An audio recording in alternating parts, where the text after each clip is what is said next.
the satisfying downfall of every major dictator.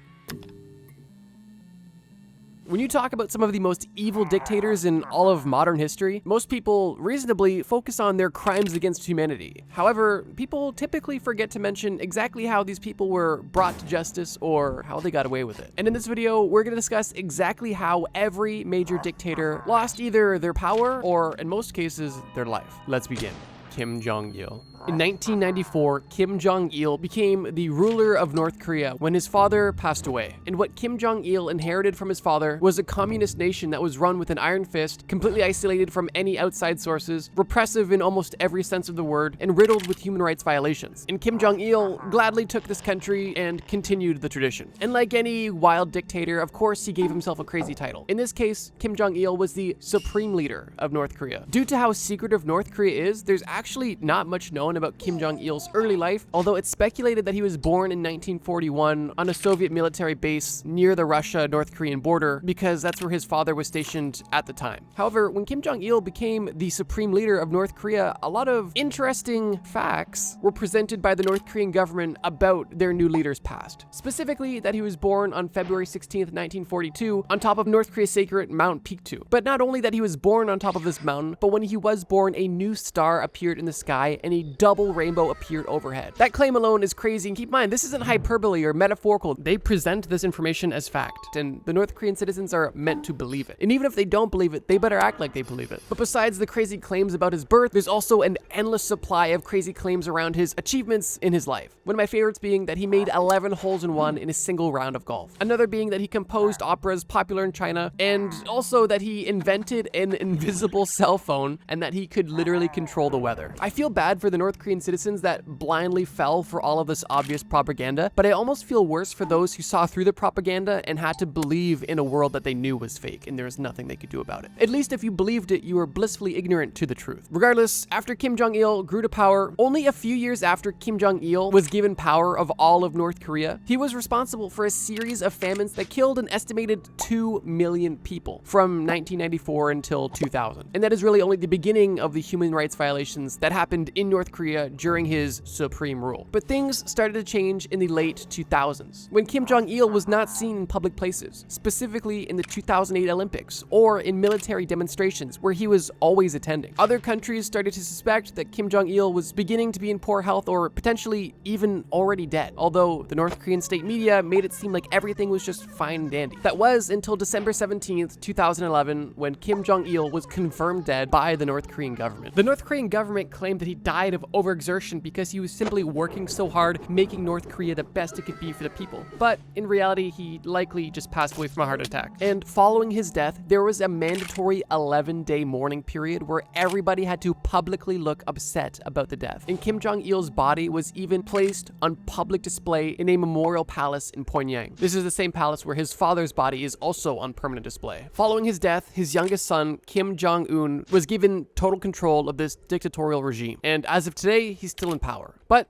maybe in a future video, we can discuss his downfall as well. Hideki Tojo. Hideki was born and raised deep within the grips of imperialistic Japan. He was born in 1884 and began his education at the Imperial Japanese Army Academy, and then began his career in the Imperial Japanese Army in 1905. After spending time in the Japanese Army, he served as the military attaché in Germany, of all places, from 1919 until 1922. And from that point, over the next 15 to 20 years, he began quickly rising through the ranks of the Japanese military and Japanese government until October of 1941, when he was appointed the Prime Minister of Japan. Now, under a different context, that may seem like an impressive military and political career. However, the actions that took place under this man's rule is anything but impressive, and is truly nothing short of a nightmare. Hideki was the Prime Minister of Japan from 1941 until 1944 when, well, we'll get to that. And if you couldn't already tell, that was during the Second World War. And if you know anything about World War II in Japan, well, they weren't up to much good stuff. And some of the things attributed to Hideki's rule are the following. Numerous war crimes, including the massacre and starvation of thousands of of prisoners of war and millions of innocent civilians, the attack that happened on Pearl Harbor, which literally happened 2 months after he was appointed prime minister, and other numerous mass murders that happened in and out of Japan during his rule. And not to mention, before he was even prime minister but still an extremely highly ranking military official, the whole Japanese invasion of China in 1937 happened, and that's a completely different can of worms, but just know that that was literally hell on earth as well. It's safe to say that a genocidal military appointed prime minister is really nothing short of a dictator. And even if you don't specifically classify him as a dictator, well, his resume doesn't make him any better than one. And on July 18th of 1944, Hideki actually resigned as prime minister, as the war was definitely not going Japan's way. After he resigned, Japan surrendered to the Allied powers, and in September of 1945, Hideki was arrested. Following his arrest, he was put on trials in an international tribunal military court, where he was sentenced to death for numerous crimes against humanity and numerous war crimes. And on December 23rd, 1948, only 2 days before Christmas, Hideki was hung. And his reign of terror was over, but definitely not forgotten. Pol Pot.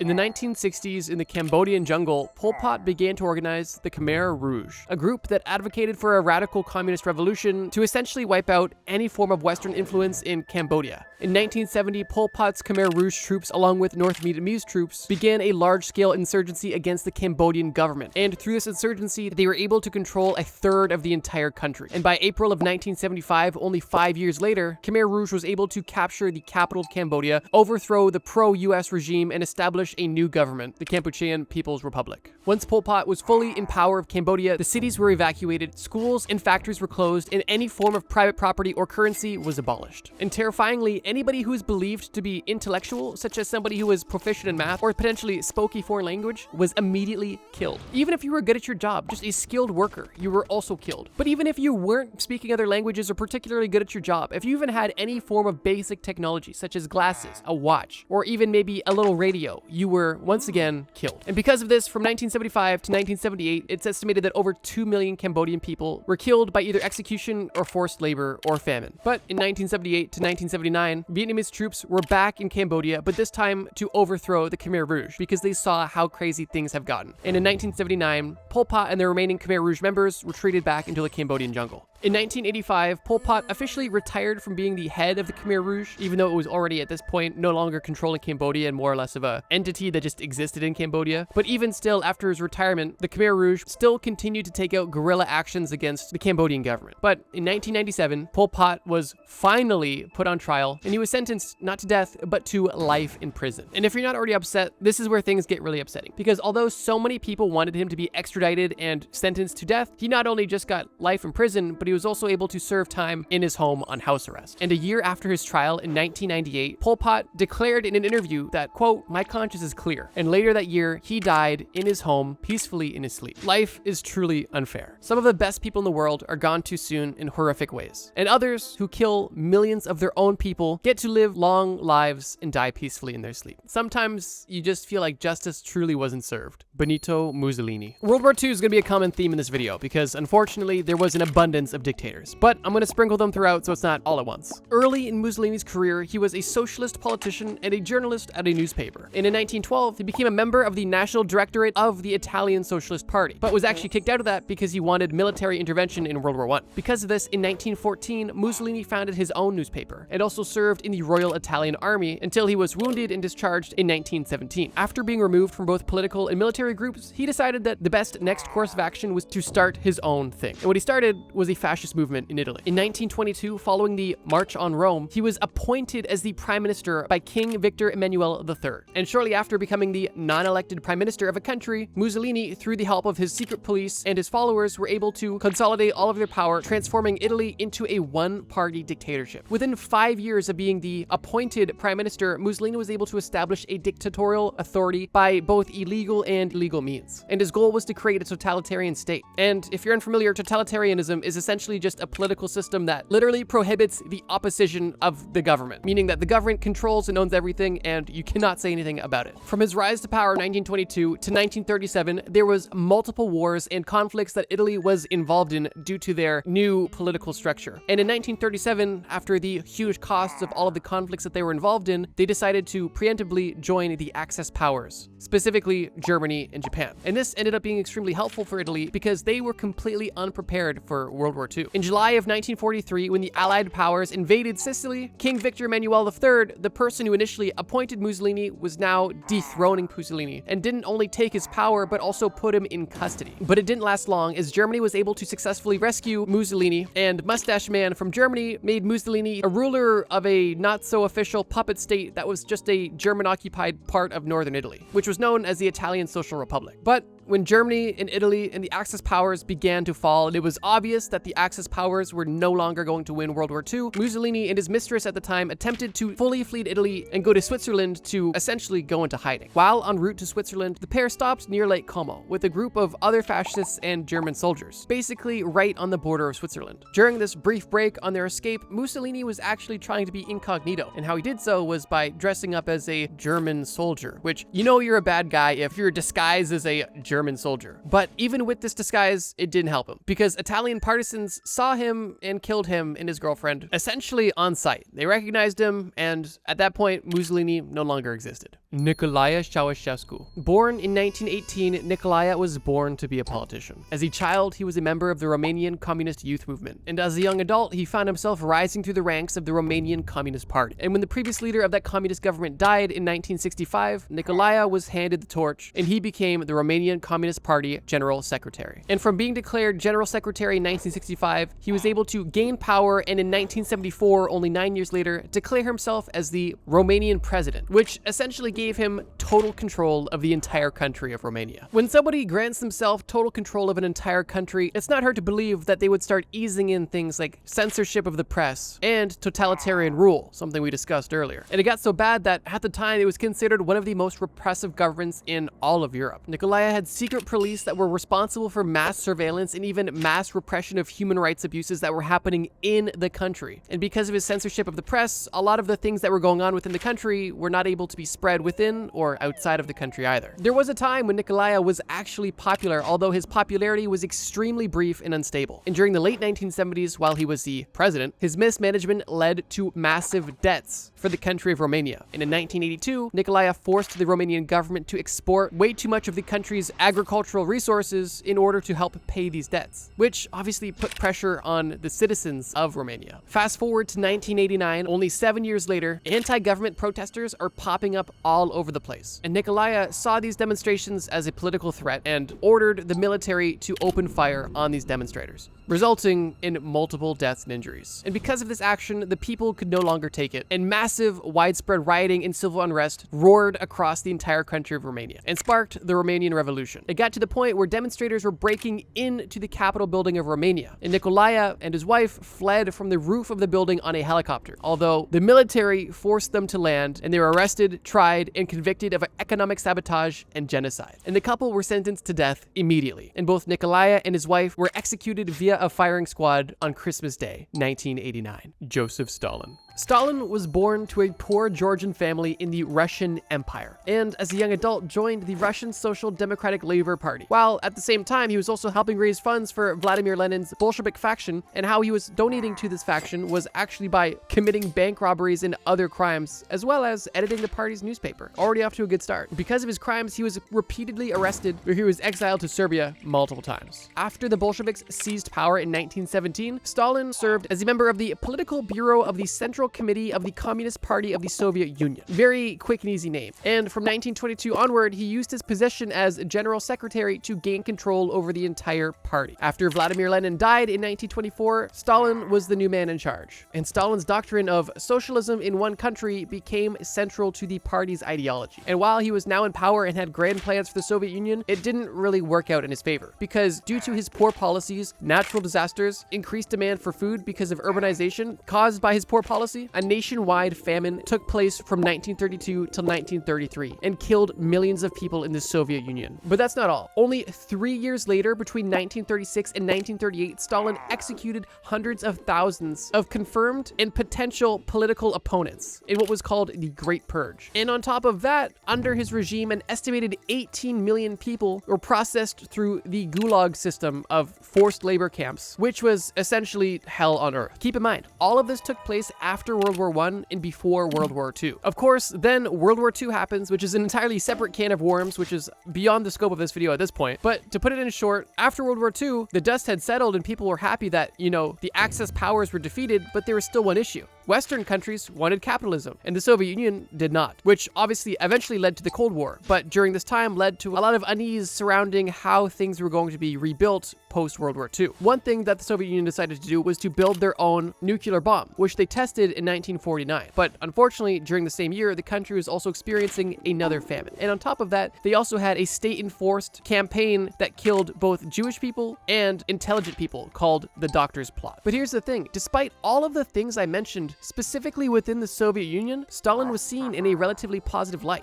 He had a cult of personality, he led the Marxist-Leninist movement, and by his followers, he seemed to be the champion of socialism and the man of the working class, although millions of them died. Regardless, at the time, Stalin was relatively popular, and even to this day, in post-Soviet countries, there are old people that still remember times before the Soviet Union fell, where they look at those times fondly, and they miss those times, and they wish that the Soviet Union was reestablished, which is unfortunate because a lot of the countries that are now post-Soviet are riddled with corruption, not allowing them to actually prosper in a capitalistic society. But that's completely beyond the scope of this video. Joseph Stalin died at the age of 74 on March 5th, 1953. He passed away in his personal residence after suffering a stroke. But even though he was now dead, mass murders caused by him didn't stop. What I mean is, following Stalin's death, there was massive funeral celebrations that took place. Like I mentioned, he was relatively popular within the Soviet Union. And because of this, hundreds of thousands of people attended his multi-day funeral. And unfortunately, because of people being so excited or simply so cramped and a lack of fire regulation, at least 109 people were confirmed to have been killed in a crowd crush that took place at the funerals. And it's estimated that it's completely possible that over 1,000 people in total died because of the funeral services that took place. This is one of the more interesting situations we've talked about so far, because at this point, no other dictator was still fully in control and still relatively popular at the time of their death. Up until Stalin, every other dictator either had to go into hiding to die peacefully or was executed. So this one was interesting. What else is interesting is the fact that I post videos every week. Feel free to subscribe. Let's move on. Saddam Hussein. We actually already discussed Saddam Hussein 2 videos ago in our video about bad people that did good things, but in this video, we're not going to discuss any of his good deeds at all. As an adolescent, Saddam attended a nationalistic high school in Baghdad, and after high school, Saddam studied at an Iraqi law school for 3 years when he dropped out in 1957. At that point, he joined the Pan-Arab Ba'ath Party, basically the Iraqi regional branch of the Arab Socialist Party. Interestingly, during his rise to power, Saddam was actually involved in an assassination conspiracy to kill Qasim al-Rashid, who opposed the notion of Pan-Arabism. Although during the assassination attempt, Saddam, who was supposed to provide cover to the other shooters, actually began shooting first, which ended up disorganizing the entire operation, and the person they were trying to assassinate was only hit in the arm and survived. Interestingly, although this assassination attempt was failed, the party that Saddam was a part of, which only had less than 1,000 members, was now gaining widespread coverage and attention because of the attempt. But interestingly, this wasn't necessarily bad publicity. It didn't stop his future political career at all. And he spent the following years in jail, conniving with other small political groups, theorizing other assassination attempts, and ultimately participating in coups. Which brings us to the late 1960s and early 1970s, when Saddam has built himself a reputation of being a progressive and effective politician. And because of this, he found himself becoming the vice president. And he was vice president during the 1973 energy crisis that saw oil prices skyrocketing, which directly benefited Iraq because they were, of course, selling that oil. And with this extra revenue, they were able to help revitalize and strengthen Iraq, pulling people out of poverty and developing and industrializing the country. But of course, his time as vice president and as president is not without its many, many flaws. For example, the use of mustard gas and nerve gas on innocent civilians, which resulted in thousands and thousands of deaths. The Dujal massacre, which took place in 1982 under his rule, which resulted in the execution of 148 men and boys. And on top of both of these things, just general blatant disregard for international law and numerous violations of international borders, some of which were actually subsidized by other countries because Iraq was dealing with the Iranians and Kuwait. Some countries kind of overlooked the war crimes of chemical warfare to help support Iraq because they were fighting with Iran. And by countries that were supporting this, I mean the United States and the United Kingdom. Throughout the entirety of his rule, the divide in Iraq was massive. Some people seeing him as a hero and a great leader, others seeing him as a horrible dictator, and it really all depended on what tribe you belonged to. But in March of 2003, the US invaded Iraq, ending his nearly 24-year regime, which was at this point internationally known for repression, brutal purges, and massive violence used to maintain absolute power. just classic dictator stuff. And during this US invasion in the fall of Baghdad in 2003, Saddam Hussein went into hiding, but he was caught only a few months later when US forces found an underground bunker. After Saddam was captured, he was held in the States and then transferred back to Iraq, where he was put on trial for a lot of the crimes he committed as president, specifically the attack I mentioned in 1982. This trial ended on November 5th, 2006, and Saddam was found guilty and was sentenced to death by hanging. And interestingly, this hanging took place during the Islamic holiday of Eid, which is odd because we also discussed an execution that happened earlier that took place on Christmas. I'm not sure if that's just how the dates lined up or if that was intentional, but regardless, it happened. And a video was actually taken of the execution by somebody who recorded it on their cell phone. And this video was leaked and widespread online and on the news. And as I mentioned, depending on who you were, this execution was seen as justice finally being served or a massive injustice, all depending on what you believed and which tribe you belonged to. Interestingly, Saddam actually requested and tried hard to be executed via firing squad, but in court, that request was denied, and he was obviously hung. Adolf Hitler. Once again, and for the last time, we are back in World War II. Likely one of the most notorious people to come out of the entire World War. The rise of Hitler is likely one of the most well-known and well-talked about of all of the people on this list. So for that reason, I'll keep it brief. Interestingly, unlike basically everybody we've talked about in this video, Hitler was not born in the country that he ended up ruling. Hitler was born in Austria, not Germany. Although being born and living very close to the German border, he felt a very strong sense of German patriotism. And also, interestingly, unlike almost everybody else in this list, Hitler wasn't instantly indoctrinated into politics as a young person. He actually spent his childhood and young adulthood in the arts, not in politics. As an 8-year-old child, he took singing lessons and attended a choir, and at that point even considered becoming a priest. Just imagine if Hitler ended up becoming a priest. That's an insane thought. At the age of 18, Hitler was on his own and flat broke, unable to get into the School of Arts or Architecture because he did not have the secondary school credentials. And this is where we hear that, oh, if only he got accepted into art school. He was not accepted into a university for arts and architecture. And that's where things began to change. Because at the same time, in 1914, when he was rejected from school, the First World War broke out. Hitler enlisted, even though he was an Austrian citizen, he was able to fight with German forces, likely by accident, and following an injury that took place in the war, he returned home from the war in 1917. I can only assume that the hard upbringing that Hitler had combined with the war, Hitler described his role in World War I as the greatest of all experiences. And I can only assume that this is really the first time he felt a sense of purpose in his relatively tumultuous life so far. And I don't think it would be inaccurate to say that this, in the following years, would really spark what Hitler would end up becoming. After World War I was over, Hitler was looking for job opportunities and was actually appointed as an intelligence agent to influence and infiltrate the German Workers' Party. This was Hitler's official introduction into politics. And it only took from 1919 to 1933 for Hitler to rise through the ranks and go from a newly appointed intelligence agent to becoming the official dictator with a totalitarian regime within Germany. Throughout this totalitarian control from 1933 to 1945, Hitler committed more war crimes and human rights violations than you could possibly imagine, with the most notable of which being the Holocaust. But in 1945, his reign of terror and genocide was coming to a close, which brings us to late April 1945 in a bunker in Berlin. Hitler got word that Soviet troops were not only approaching Berlin quickly, but surrounding Berlin, and he had no other option than to go underground. While underground, he still tried to command what he could, although it was obvious that his people were no longer listening. And some of his most high-ranking officials behind his back were trying to negotiate a surrender, when all Hitler wanted was people to fight to the very death. He wanted no expense spared when it came to trying to get out of the situation, even though at this point, he knew it was hopeless. Hitler had gotten word that the Soviets had entered Berlin and that there was absolutely no chance of him surviving. He decided, like the egomaniac that he was, that he wouldn't let anybody else take him out or even imprison him or anything of the sort. So while in the bunker with his brand new bride that he also married in the bunker, Hitler used a pew-pew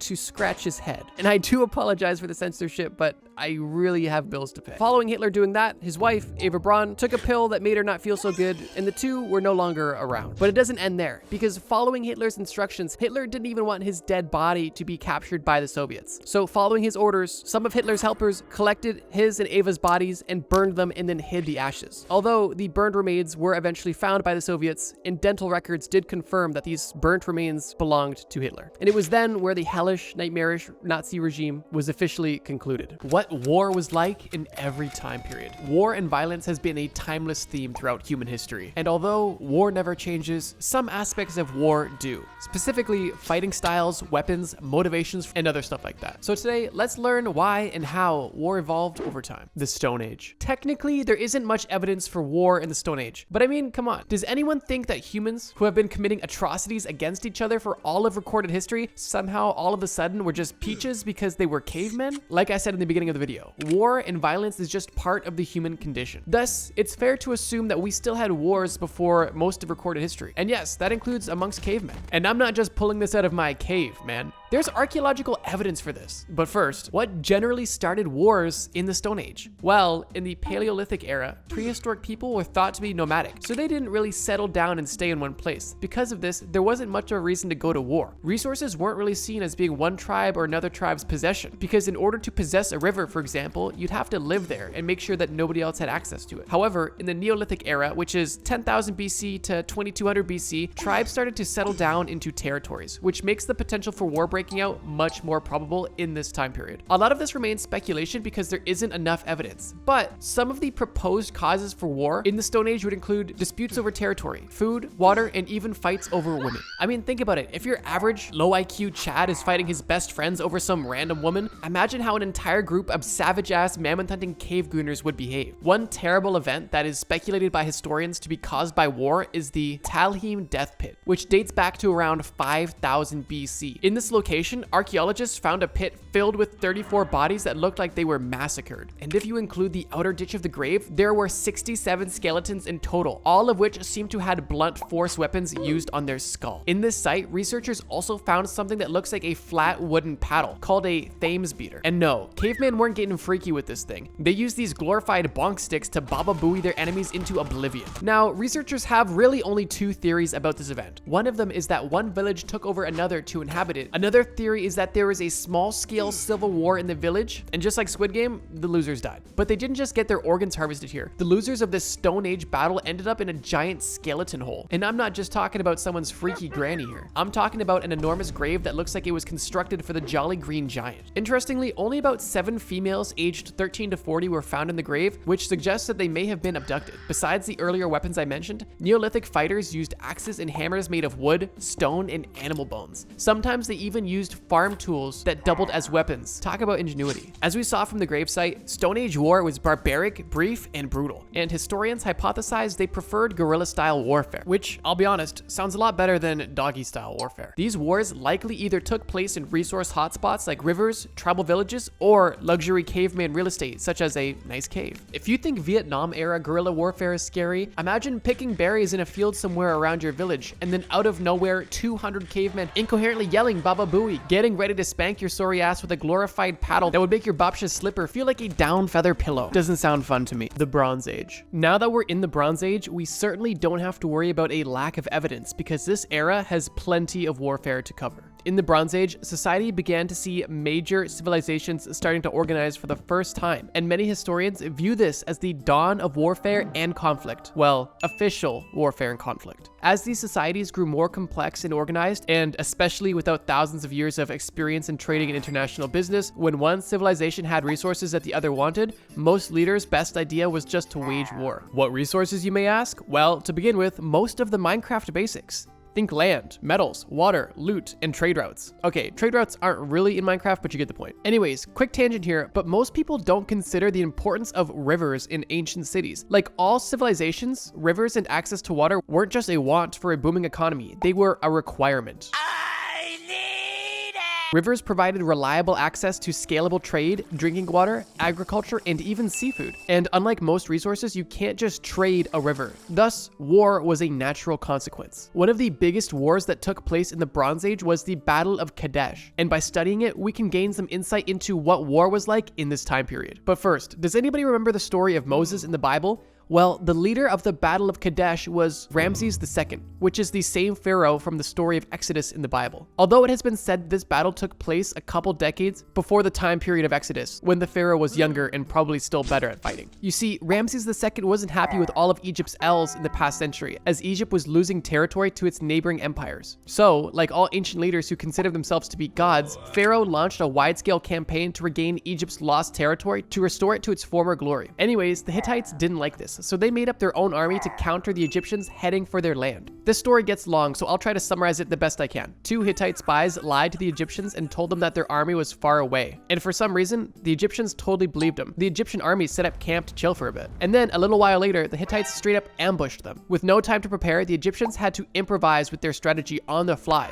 and in a matter of minutes, the Hittite army pretty much broke the Egyptian army into pieces. Now, once the Hittites saw that the army was broken up, they got greedy and started plundering the nearby enemy camps for that sweet Egyptian loot. Now, at this point, I'm guessing Ramses was feeling embarrassed and upset because somehow, against all odds, he escaped from the Hittites surrounding him and reunited with his army. This was probably possible because the Egyptians had lighter and more maneuverable chariots, which gave them a huge competitive advantage in battle over the Hittites' heavy chariots, which probably had the modern-day acceleration equivalent of a Mitsubishi Mirage. Now, I know all of this because Ramses II actually had hundreds of fanboys who sat around all day writing poems about him, like the ancient equivalent of a K-pop stan. Either way though, I respect the rulers in this time period because they actually fought with their army in the battles that they waged, which is pretty cool if you ask me, because no world leaders do that anymore. In the end, it was speculated that nobody really won this battle on either side. Apparently, the war created the world's first peace treaty though, which is pretty cool. If you were fighting a war at this point in history, you'd better hope that you had a good army, because without it, you'd probably be killed by a stray arrow in a matter of minutes. Now that we're no longer in the Stone Age, we have a significant upgrade in our weapons. When talking about weapons in this era, keep in mind that the invention of bronze armor and the bow and arrow changed warfare strategies significantly. For example, if you were a soldier in an ancient Egyptian war, you had to keep your eyes peeled for bowmen and flying arrows at all times. Warfare at the beginning of the Bronze Age was pretty similar to the end of the Stone Age. But even when they did come around to the invention of metal weapons such as the bronze axe, bronze did not always equal better. For example, for most of this time period, most societies still didn't make arrow tips out of bronze because bronze arrow tips were duller than obsidian and more expensive than bone arrow tips. Furthermore, they didn't want to bother spending money on an arrowhead that would probably end up never found again. And as far as other weapons went, a flint mace or axe blow was just as damaging as a strike from a copper one. Because of these reasons, copper knives and swords still coexisted alongside stone, bludgeons, and arrowheads for a long time in the Bronze Age. Warfare was much more organized and strategic than the Stone Age. Armies would use advanced melee formations such as the phalanx, where soldiers stood shoulder to shoulder using shields for protection and striking their enemies with spears and swords. I think we need to talk about how cool chariots were at this point. For example, in the Battle of Kadesh, chariots were a relatively new technology, only having been invented a couple centuries into the Bronze Age. Chariots were basically the world's first car, with only 2 horsepower. And just like modern day cars, chariot technology improved over time. For example, at some point in history, the lighter 2-wheel chariot was a new design that made it faster and more maneuverable than the earlier models. Also, keep in mind that chariots were considered the cool vehicle back then, and most normies in battle didn't even get one. In this era, fortified cities became more common, and with that came the dawn of siege warfare, where the enemies of your kingdom would use battering rams and ladders to try to bypass your city's defenses, and you would have probably been instructed to shoot them with bows and arrows or throw hot boiling oil and stones at them while they try to climb their ladders. Battles in the Bronze Age typically took place in plains and open fields. Was this because everyone became more civilized than simply resorting to guerrilla warfare tactics? No. The leaders of the battles probably just wanted to make sure that there was enough room to do victory donuts in their sweet new chariots after winning the fight. The Iron Age. Well, now we're in the Iron Age, and unsurprisingly, just like the Bronze Age, the Iron Age is categorized by iron. Historians weren't really creative with making these names. In this time period, war was primarily fought over control of resources, as usual, although the definition of valuable resources changed slightly. You see, at every point up until now, fertile land and water was fought for. But now that most people had learned a thing or two about metal forging, valuable minerals like iron were in high demand. Add to this the fact that various religious sects were doing a not very good job at coexisting. While it isn't agreed upon how legitimate it was as an actual event, one famous war that supposedly took place in this time period and has pretty strong evidence for it happening was the Trojan War, a battle between Greece and Troy from the 12th century BC. This battle allegedly broke out after Paris of Troy kidnapped Helen, the wife of the Spartan king Menelaus. Talk about low, dude. Anyways, war in the Iron Age was categorized by double-edged iron swords, spears with iron tips, and even daggers. They used shields constructed of wood and leather, and metal maces. Ouch. Like the other time periods, they used advanced formations in war, making a turtle shell type shape with soldiers' shields. Defensively, cities were within very guarded walls, which might sound like a good idea until you realize that enemies could lay siege on you at any moment. And without water or food coming in, the odds of survival under siege got lowered every single day. Enemies of your city would even build towers to jump the wall, or tunnel under the wall to get within your kingdom. The Iron Age shared a lot of similarities with the Bronze Age, just with some minor and some major developments. The medieval era. In the medieval era, war was waged by monarchs and nobles to gain either political power or to expand their territory. If you've been following along in this video, you've probably noticed a common theme. One of the biggest wars in the medieval period was the Crusades, which in a nutshell were organized by Western European Christians after centuries of Muslim wars of expansion. In the Crusades, the primary objective was to stop the expansion of the Muslim states and reclaim the Holy Land in the Middle East for Christianity, and recapture previously Christian territories. During the medieval era, weapons advanced a lot. Notable weapons of this time period include longswords, lances, which could be thrown from far away, and the Morning Star, which is not as friendly as it sounds. This was a spiky ball on a chain that was designed for crushing knights' armor. Also, they didn't just have mere bows anymore. They had crossbows, which had a huge range advantage, and could even pierce a knight's plate armor. Trebuchets existed too, but unless you were an idiot who got in the way of the projectile path or you lived in a city that it was being aimed at, they weren't really something to worry about. You could probably just run to the side of the field and it wouldn't be able to adjust its aim fast enough. Battles in medieval times were not as chaotic as their depictions in movies and story. As one Redditor pointed out, if you stayed in your crowd, keeping your enemy only in front of you while being surrounded by your friends left, right, and behind, your chances of survival increased heavily. Disciplined and organized shield formations allowed smaller armies to hold off much larger forces than they should have been able to, with coordination and skilled teamwork.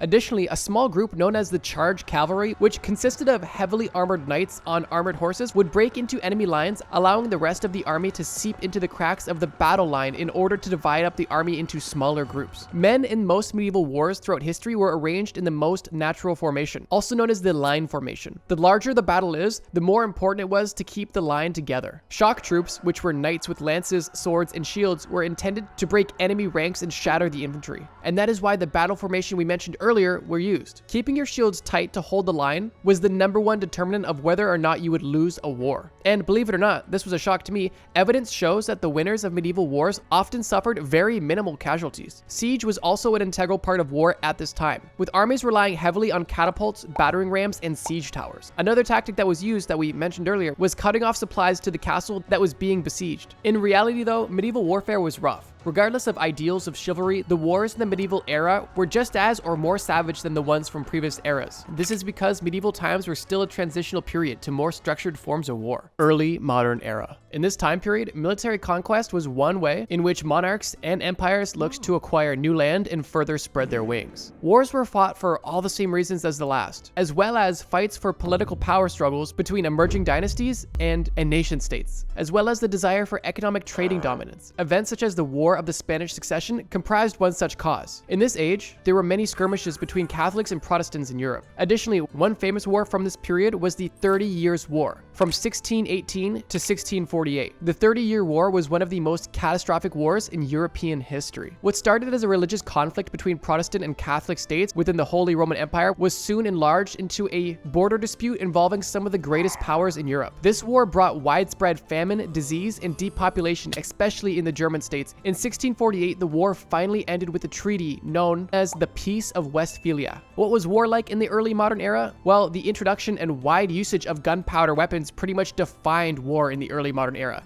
Muskets, cannons, and other firearms completely changed the nature of combat and rendered most medieval techniques, such as cavalry charges, completely useless. Many battles were characterized by vast formations of troops and a strategy known as the pike and shot, where musketeers fired a bunch of shots while pikemen protected them from enemy cavalry. So basically, it was spawn camping. Heavy artillery like cannons were mainly used in sieges because they could easily break through fortified city walls. Sieges were frequent, as many armies sought to take cities and fortresses of the most strategic importance, sometimes leading to long, exhausting standoffs. Like I mentioned, this time period saw the development of gunpowder weapons. The musket replaced both swords and bows as the primary infantry weapon. Cannons were also used in combat because of their ability to reduce fortifications, essentially destroying them from a safe distance. The first musket was the matchlock musket, but over time it was improved into the flintlock musket because flint was far more reliable. Gunpowder not only influenced the weapons, but also the battle styles of this time period. This change led to linear infantry formations where soldiers stood in a relatively long, straight line to have as much firepower from their muskets as possible. Cavalry units were still sometimes used, although the invention of muskets made soldiers way less privy to undergoing these strategies. And unlike the last era, urban warfare became much more frequent, as developed cities rose to political and economic prominence, like Vienna and Paris. Like mentioned previously, during sieges, food supplies would typically run low, and everyone, including soldiers and civilians had to survive on whatever was available to eat. Thus, many of them resorted to eating rats, horses, and dogs, and in some cases, entire towns starved to death during extended sieges. The modern era and present day. Modern day, here we go. In the modern era, ideological confrontations came at the forefront of wars, especially during the Cold War, where the clash between capitalism and communism led to numerous proxy wars worldwide. New reasons for war and conflict included oil and other energy commodities and the drive for industrial power. Wars in the 19th and 20th centuries had many examples of disputes over nationalism, self-determination, independence movements, the American Civil War, and decolonization struggles in Africa and Asia. Additionally, warfare in the 21st century saw the rise of terrorism motivated by extremist ideologies and regional grievances. The biggest war in the modern era, of course, was World War II. World War II from 1939 to 1945 determined the fate of the modern day world. This war was driven by expansionist ambitions, especially those from Nazi Germany and Imperial Japan. Thus, it naturally clashed with the polar opposite ideologies of fascism and democracy. This war saw countless major battles reverberating throughout Europe, Africa, and the Pacific. And as we all know, it ended with the defeat of the Axis powers and the toppling of the fascist regime, which established the United States of America and the Soviet Union as superpowers in the transitional period into the Cold War. What was war like in the modern era? Modern warfare with today's advanced technologies includes firearms, tanks, aircraft, and missiles, and of course, nuclear weapons. Contemporary wars use any number of variations in attack style, sometimes combining traditional military battle structure with guerrilla warfare.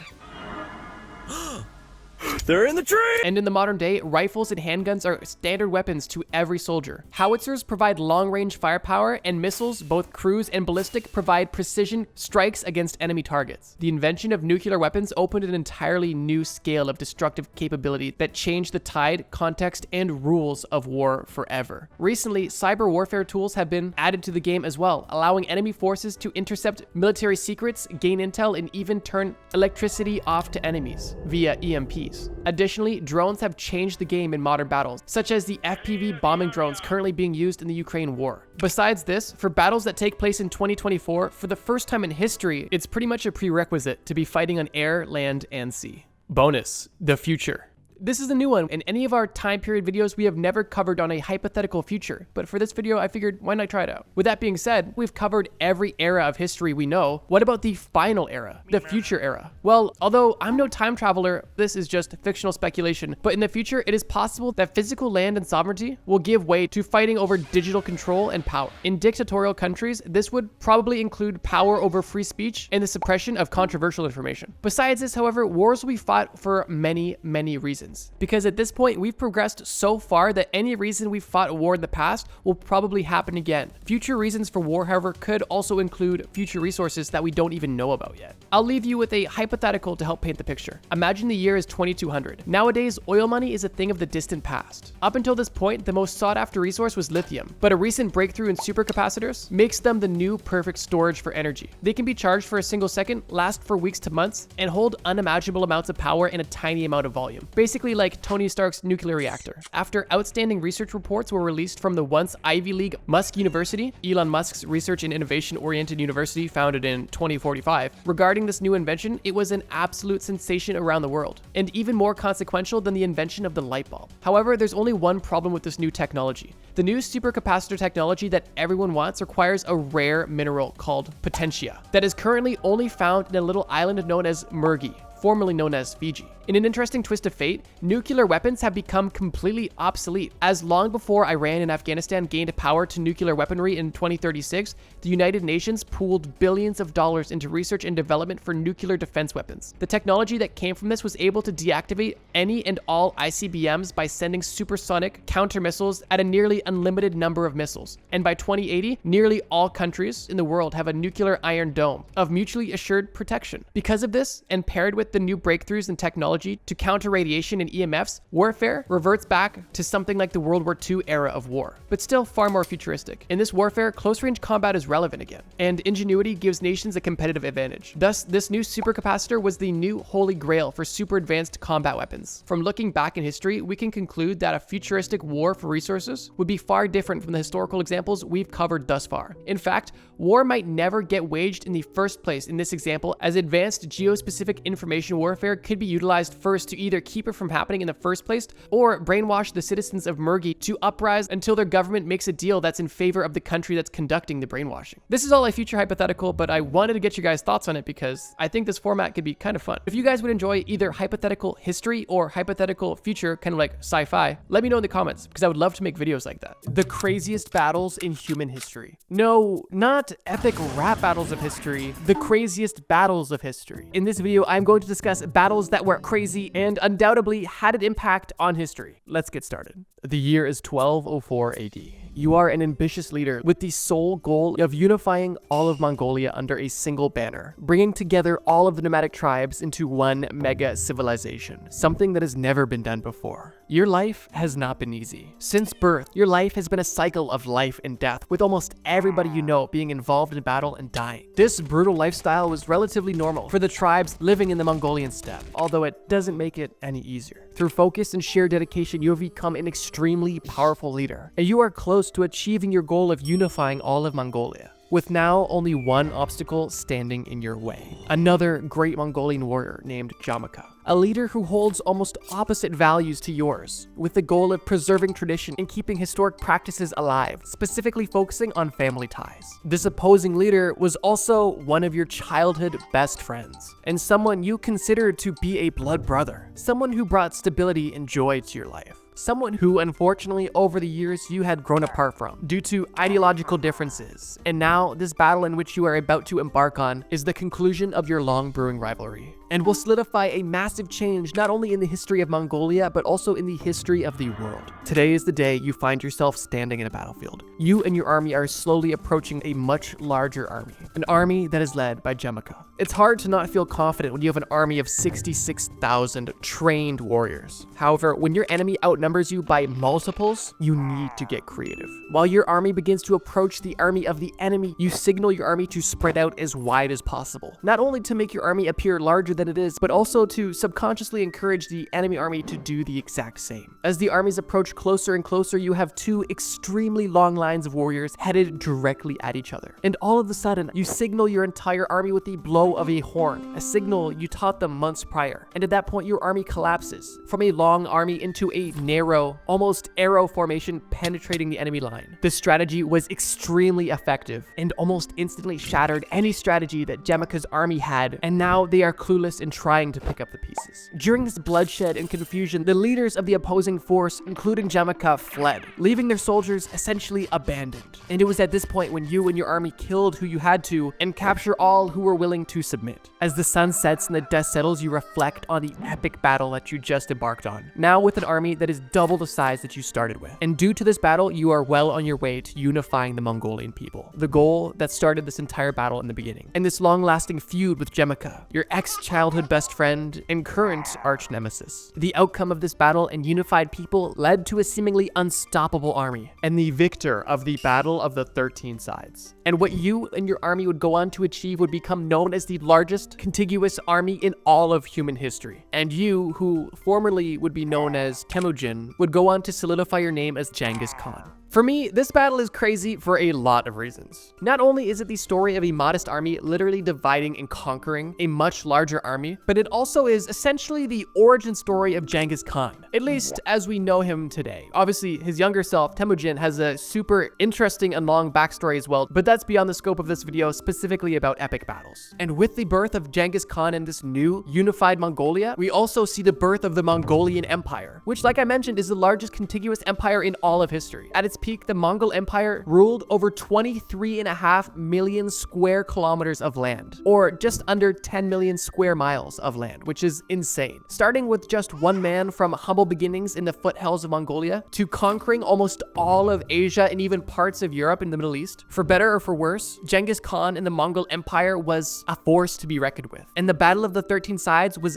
definitely a catalyst for everything that the Mongol Empire was able to achieve. Oh, and in case you were curious, Jamaka, who was able to flee this battle, was later captured and executed. So yeah, not only did fleeing not save his life, it also very likely lost him the battle. This was a pretty crazy battle with some pretty crazy implications, but we're only just getting started. Let's move over a bit west and go a little bit further back in time to discuss an army that was extremely outnumbered and a battle that was fought by an extremely iconic leader. someone you're definitely gonna recognize. Let's dive right in. The year is 331 BC, and you are standing in Gaugamela, which today is known as Iraq. And you are a great leader from Macedon, an ancient Greek kingdom. And while living over 2,000 years ago, your name still inspires fear to whoever hears it. Your name is Alexander the Great, and you are fighting a seemingly impossible battle. You have an army of 47,000 experienced and trained soldiers, but standing against you in this battlefield is the army of Darius III, the Persian king of kings, and his army of 200,000 dwarfs your skilled yet small army. It is believed that a majority of this large army is essentially underskilled. However, there is strength in numbers, and there is still a good amount of extremely well-trained soldiers included in this massive army fighting for the Persians. This isn't the first time that you, Alexander the Great, are fighting Darius III.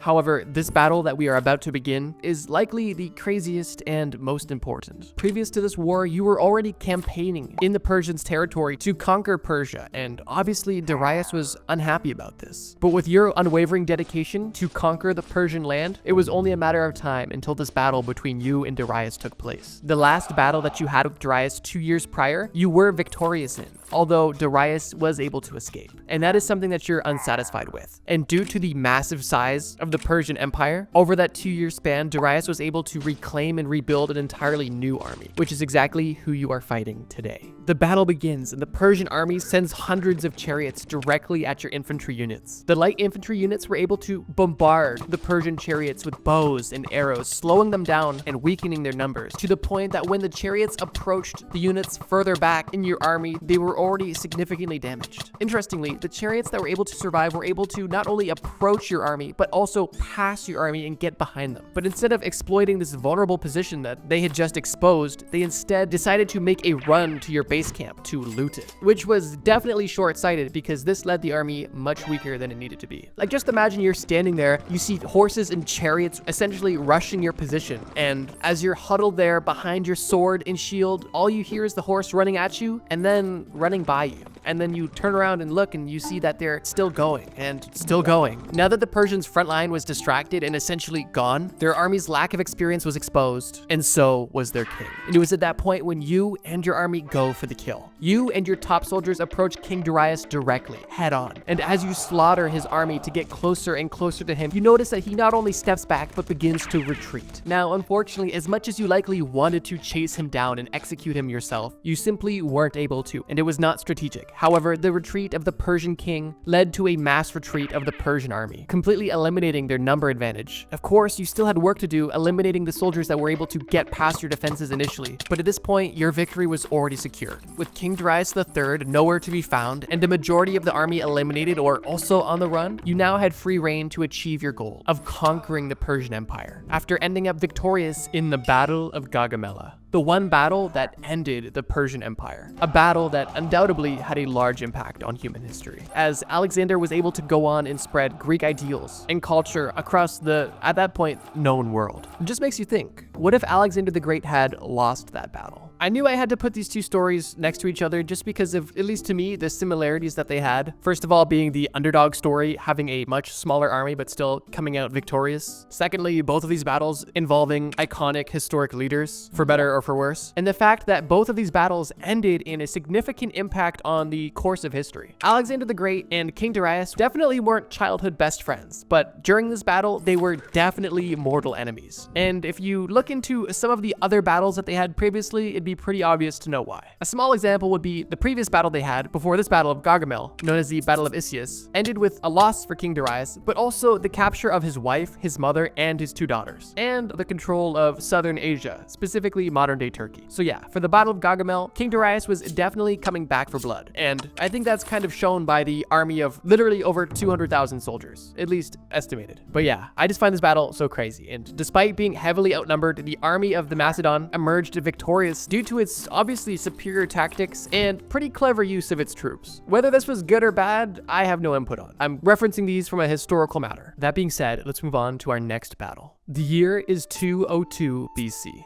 You are currently the most popular living man in Rome. And after campaigning in Spain and coming back to Rome, you, while technically ineligible, become the governor of Sicily, which is a huge deal. And you are at the tail end of the Second Punic War, a war between two extremely powerful ancient civilizations, Rome and Carthage. Carthage was a city in North Africa, and they were inspired by Rome and wanted to control trade and land, just like Rome did. The most famous person from Carthage was a man named Hannibal, who led an army of over 40,000 men and literal war elephants from Spain all the way into Italy, going through the Alps, which alone is an insane feat, but that's really only where it begins. After this deadly voyage, they were able to essentially sneak attack the Romans and win some pretty significant battles, like the Battle of Cannae. Hannibal and his army was able to occupy a small part of Italy for almost 16 years, and definitely annoying, but not necessarily damaging Rome itself. So the Romans didn't put their full effort into destroying Hannibal just yet. That's where you come in. Your name is Scipio Africanus. You wanted to put an end to this Hannibal guy once and for all. And while the higher government really wasn't willing to support you in terms of troops, your fame and popularity was able to gather you a large army of volunteers. From these volunteer campaigns, you were able to gather over 7,000 pretty qualified soldiers, many of which were veterans who fought against Hannibal in the Italian countryside and was also fed up with his shenanigans, to say the least. This is where the battle we are about to discuss begins. A battle known as the Battle of Zama. The battle begins with this modest army invading North Africa, with the intention of drawing Hannibal back out of Rome and into Carthage, which was a success. Once Hannibal had returned, he had put together an army that I could only describe as terrifying. Your plan worked perfectly, and Hannibal returned. Unfortunately, he returned with a vengeance and began to put together an army that you couldn't even begin to imagine. The front line of this army that you're about to engage consisted of war elephants, literally an entire line of war elephants. Behind these roughly 80 war elephants stood roughly 4,000 cavalry and 36,000 infantry units, a massive army to say the least. However, you didn't come unprepared either. You, once again, had a modest army, at least comparatively, but you weren't completely outnumbered. Your army consisted of around 24,000 infantry units and 6,000 cavalry units. The battle began from the Carthage side, and you notice a group of war elephants running from the front line, and they're not necessarily running directly at you. They're running in your direction, but slowly turning and turning until they actually run back into their own army. And this is the beginning of the end. It begins to cause a massive disruption within the Carthage army. You instantly command part of your army to take advantage of this huge distraction and begin to attack their vulnerable army that is currently being trampled by their own elephants. It was at this point where you see the other elements from the enemy front line begin running at your army, and this is something you had planned for. These elephants approach your army, but don't run directly into your army. They run into the gaps that your army had made for them, where at that point your army was able to attack and neutralize these battle elephants, which were essentially used as early versions of tanks or battering rams at the very least. After this, it was a face-off of the cavalry, and the Carthaginian and the Roman cavalry met in the center of the battlefield and resulted in a retreat of Hannibal's and your cavalry chasing directly behind them, leaving only the infantry units behind. Left on the battlefield is your 23,000 troops versus Hannibal's 36,000, and you're on enemy turf. The infantry battle was intense and resulted in your first line of men essentially holding off the first line of the enemy troops until there was an opening for your men to begin the battle. However, as your first two lines of defense were able to essentially eliminate the first two lines of the Carthaginian defense, you now have one line of men that are injured and tired at best. And Hannibal still has his final line of defense, which was his most experienced, most talented, and completely fresh army, which hadn't even lifted a finger yet in this entire battle. At this point, you begin to get extremely worried and question if it's even possible that you can win this battle. Sure, their first two lines of defense were eliminated, but now you have an extremely tired and injured army, and they have an untouched line of assassins essentially. So at this point, it doesn't matter that now the numbers have essentially been even, because their numbers were stronger than your numbers. It was at this point when you call your men to retreat and you reorganize them. You put all of your men into one line and put your weakest men in the middle and the strongest on the outside. There wasn't much opportunity for any real strategy or clever tricks. It was an all-out bloodbath, and your army fought Hannibal's army face on, fighting brutally and neither army giving up an inch of space. Their men's obvious experience and lack of wounds was showing, and this battle was not looking good for Rome at all. And you, Scipio, were beginning to assume the worst, when all of a sudden you hear something in the distance that is about to change the course of history. Dashing directly at Hannibal's army from behind was your cavalry units, the same cavalry units that were essentially drawn away by their cavalry units. And they were coming to your rescue, as shortly after chasing their cavalry units, they realized that the point of their cavalry units retreating was to draw them out of the battlefield, to allow their more trained infantry to clean up the Roman army. Ironically, this sort of maneuver was something that Hannibal was known for, and is a bit ironic that this is the maneuver that led to his downfall. It was at this point that Rome forced Carthage into peace and turned them essentially into a client state. After this war, Carthage had to give up all of its power, land, and resources to Rome, and this led Rome to become one of the most powerful forces in the region and in history ever. And this victory was also a huge step for Rome becoming the massive empire that we still discuss to this day. So yeah, congratulations on you and your men. But this story is undoubtedly crazy. It's wild to think that this battle is only one of many battles in the Punic Wars, and as much as I would love to talk about those, it really goes beyond the scope of this entire video. But if you guys are interested in a video on the craziest wars ever, then we could discuss that. But for the sake of this video, focusing on battles, let's focus back in on the Battle of Zama. I swear I didn't intend on this video being full of underdog stories, but don't be surprised if you're watching this video and the title is The Greatest Underdog Stories in Battle or something along those lines, because honestly, who doesn't love a good underdog story? This battle specifically has a lot of elements of fairy tale battles that just make it so cool. The unlikely leader that rose through the ranks and was able to essentially build his own militia outside of the government, his ambitious plan to take down an entire country, and the noble goal of defeating the person that has been more or less of a nuisance on their home turf for 16 years. That person being Hannibal in Italy, of course. Scipio was undoubtedly a badass, and I'm honestly surprised I haven't heard about him sooner, but I definitely enjoyed learning about his rise to power and this specific victorious battle, where he and Rome were victorious. I also love how part of his underdog story is literally the fact that Rome used Hannibal's war tactics against him once and for all. Like literally after this battle, Carthage was wiped off the face of the earth. But it does make you think though,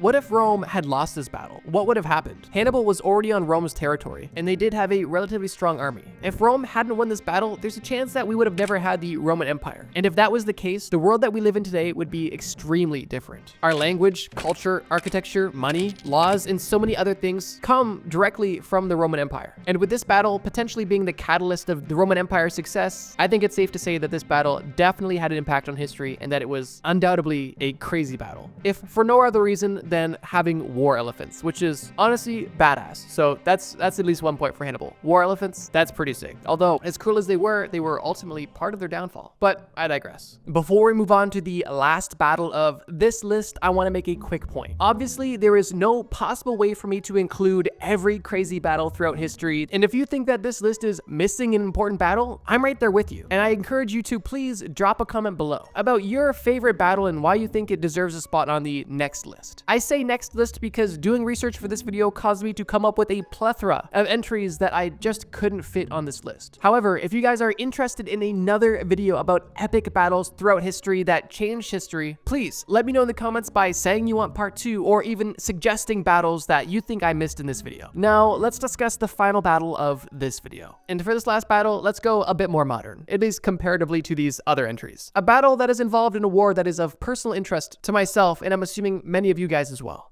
The year is 1943, and you are a soldier for the Soviet Union, fighting under a man named Joseph Stalin, a person who is not a good person, but he's a better boss than the enemy you're fighting against. This is the Battle of Stalingrad. As a soldier in Stalingrad, you are informed that Germany is planning not only an attack, but a complete takeover of Stalingrad, and over 200,000 Soviet men were sent to slow Germany's advance. All 200,000 of those men died trying to slow Germany's advance. After hearing reports of those men losing their life and the German advance still heading your way, morale was beginning to slip. And before you could even think about what the next plan would be, you hear something from above. It's a German Luftwaffe, a fire attack dropping bombs all over Stalingrad, making a majority of the city rubble and dust. You and your remaining comrades brace for impact as you know that this is only the beginning of a battle, not the end. And soon, you see a German army advance on your position, a position that is extremely compromised. For months, the Germans essentially flooded the destroyed city to continue the battle, and this pile of rubble essentially went from a town to a meat grinder. With things beginning to look even more bleak, if that was even possible, the Soviets had one more trick up their sleeve, and the timing couldn't have been any better. It was a Soviet winter. It was also at this point when the Soviets had come up with the plan to not face the Germans head on, but to try to surround them, which they were successfully able to do, and you and your comrades were able to not only eliminate German soldiers, but circle them, closing them off from any sort of resupplies, which was extremely deadly, as now the Germans were standing in the rubble that they had created, surrounded by Soviets, with absolutely no way of gaining new supplies, or at this point, even intelligence. And with winter arriving, this German army, which was abandoned by Hitler, was left to essentially wither away. Many of these German soldiers froze to death or simply died due to starvation. After enough time had gone on where you and your troops believed believe that the Germans had to have been snuffed out, you and a group of comrades go to revisit Stalingrad one last time, preparing for a battle, but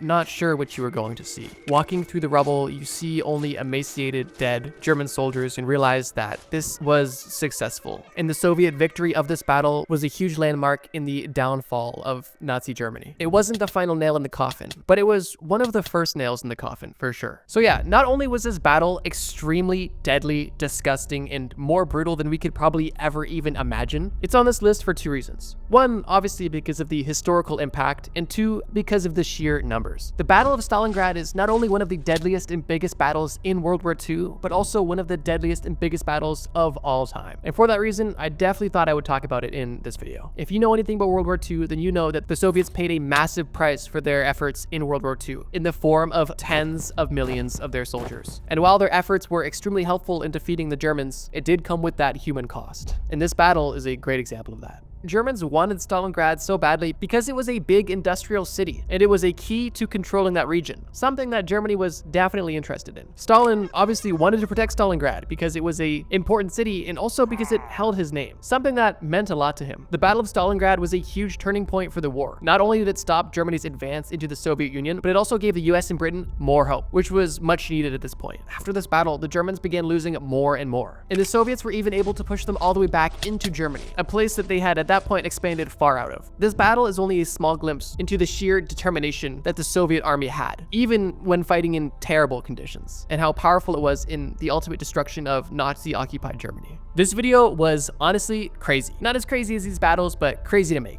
I had to do so much research, and it was so fun to learn about all of these battles. Crazy mistakes that changed history forever.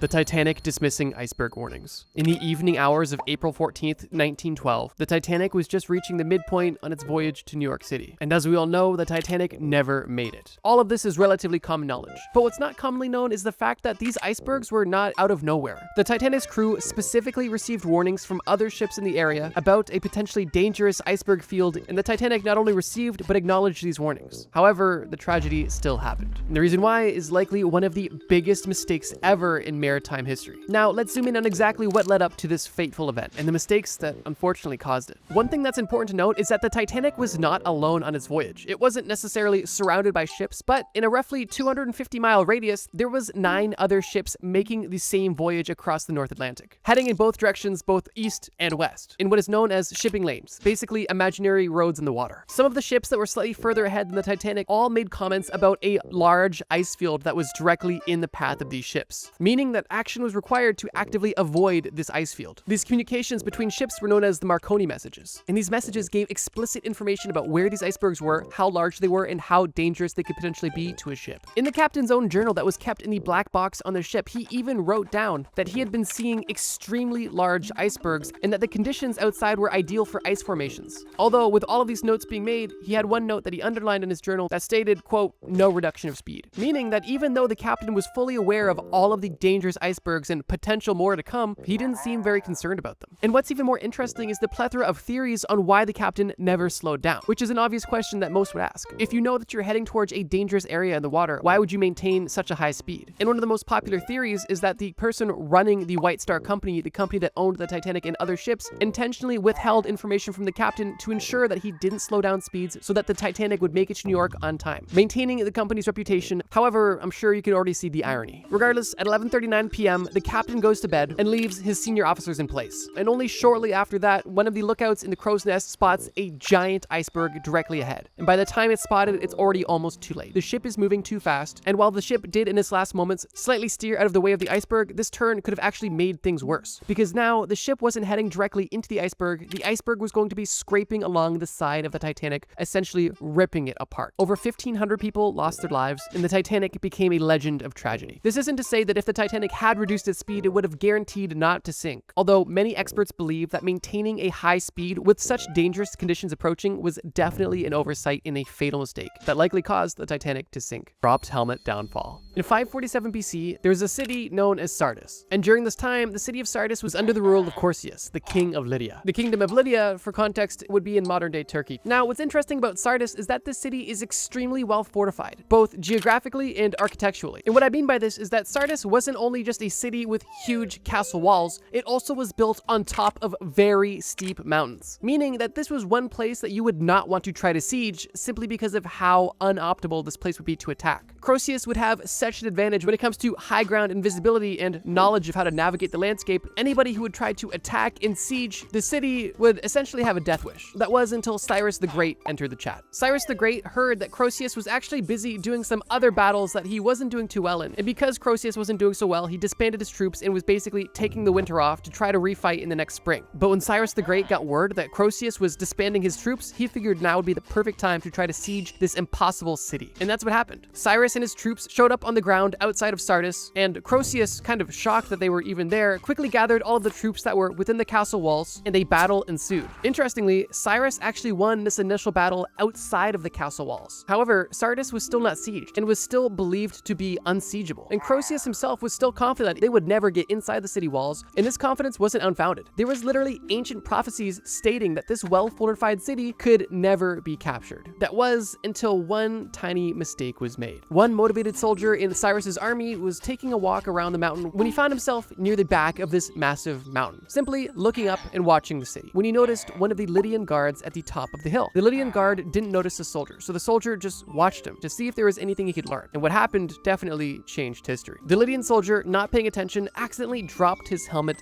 down the hill. And because he didn't know that he was being watched, he went ahead and retrieved his helmet. But as he retrieved his helmet, he inadvertently exposed the only vulnerable position of the entire city. And after this Persian soldier watched this Lydian soldier go from the city of Sardis down to gather his helmet and then back up almost effortlessly, he knew he had some crazy intel. And later that night, that same Persian soldier went back to the same location, tried to retrace the steps of that Lydian soldier that he saw, which he was able to do successfully. He shared this information with his army, and the rest is history. With their golden ticket into Sardis, Cyrus and his men laid siege to Sardis for 14 days, eventually capturing it. And it was with this siege that the Persian Empire grew stronger. And I guess it goes to show, no matter how fortified you think you are, never expose your back door. Hitler sleeping in on D-Day. June 6, 1944 signifies a massive win for the Allied powers in World War II. American, Canadian, and British forces were able to storm the beaches of Nazi-occupied Normandy in France, giving them the leverage to truly sink their teeth into the Axis powers, allowing them to ultimately win the war. And while we're all grateful that things worked out this way, why did it work out this way? At the time, there was a very real and dystopian possibility that the Nazis could have won D-Day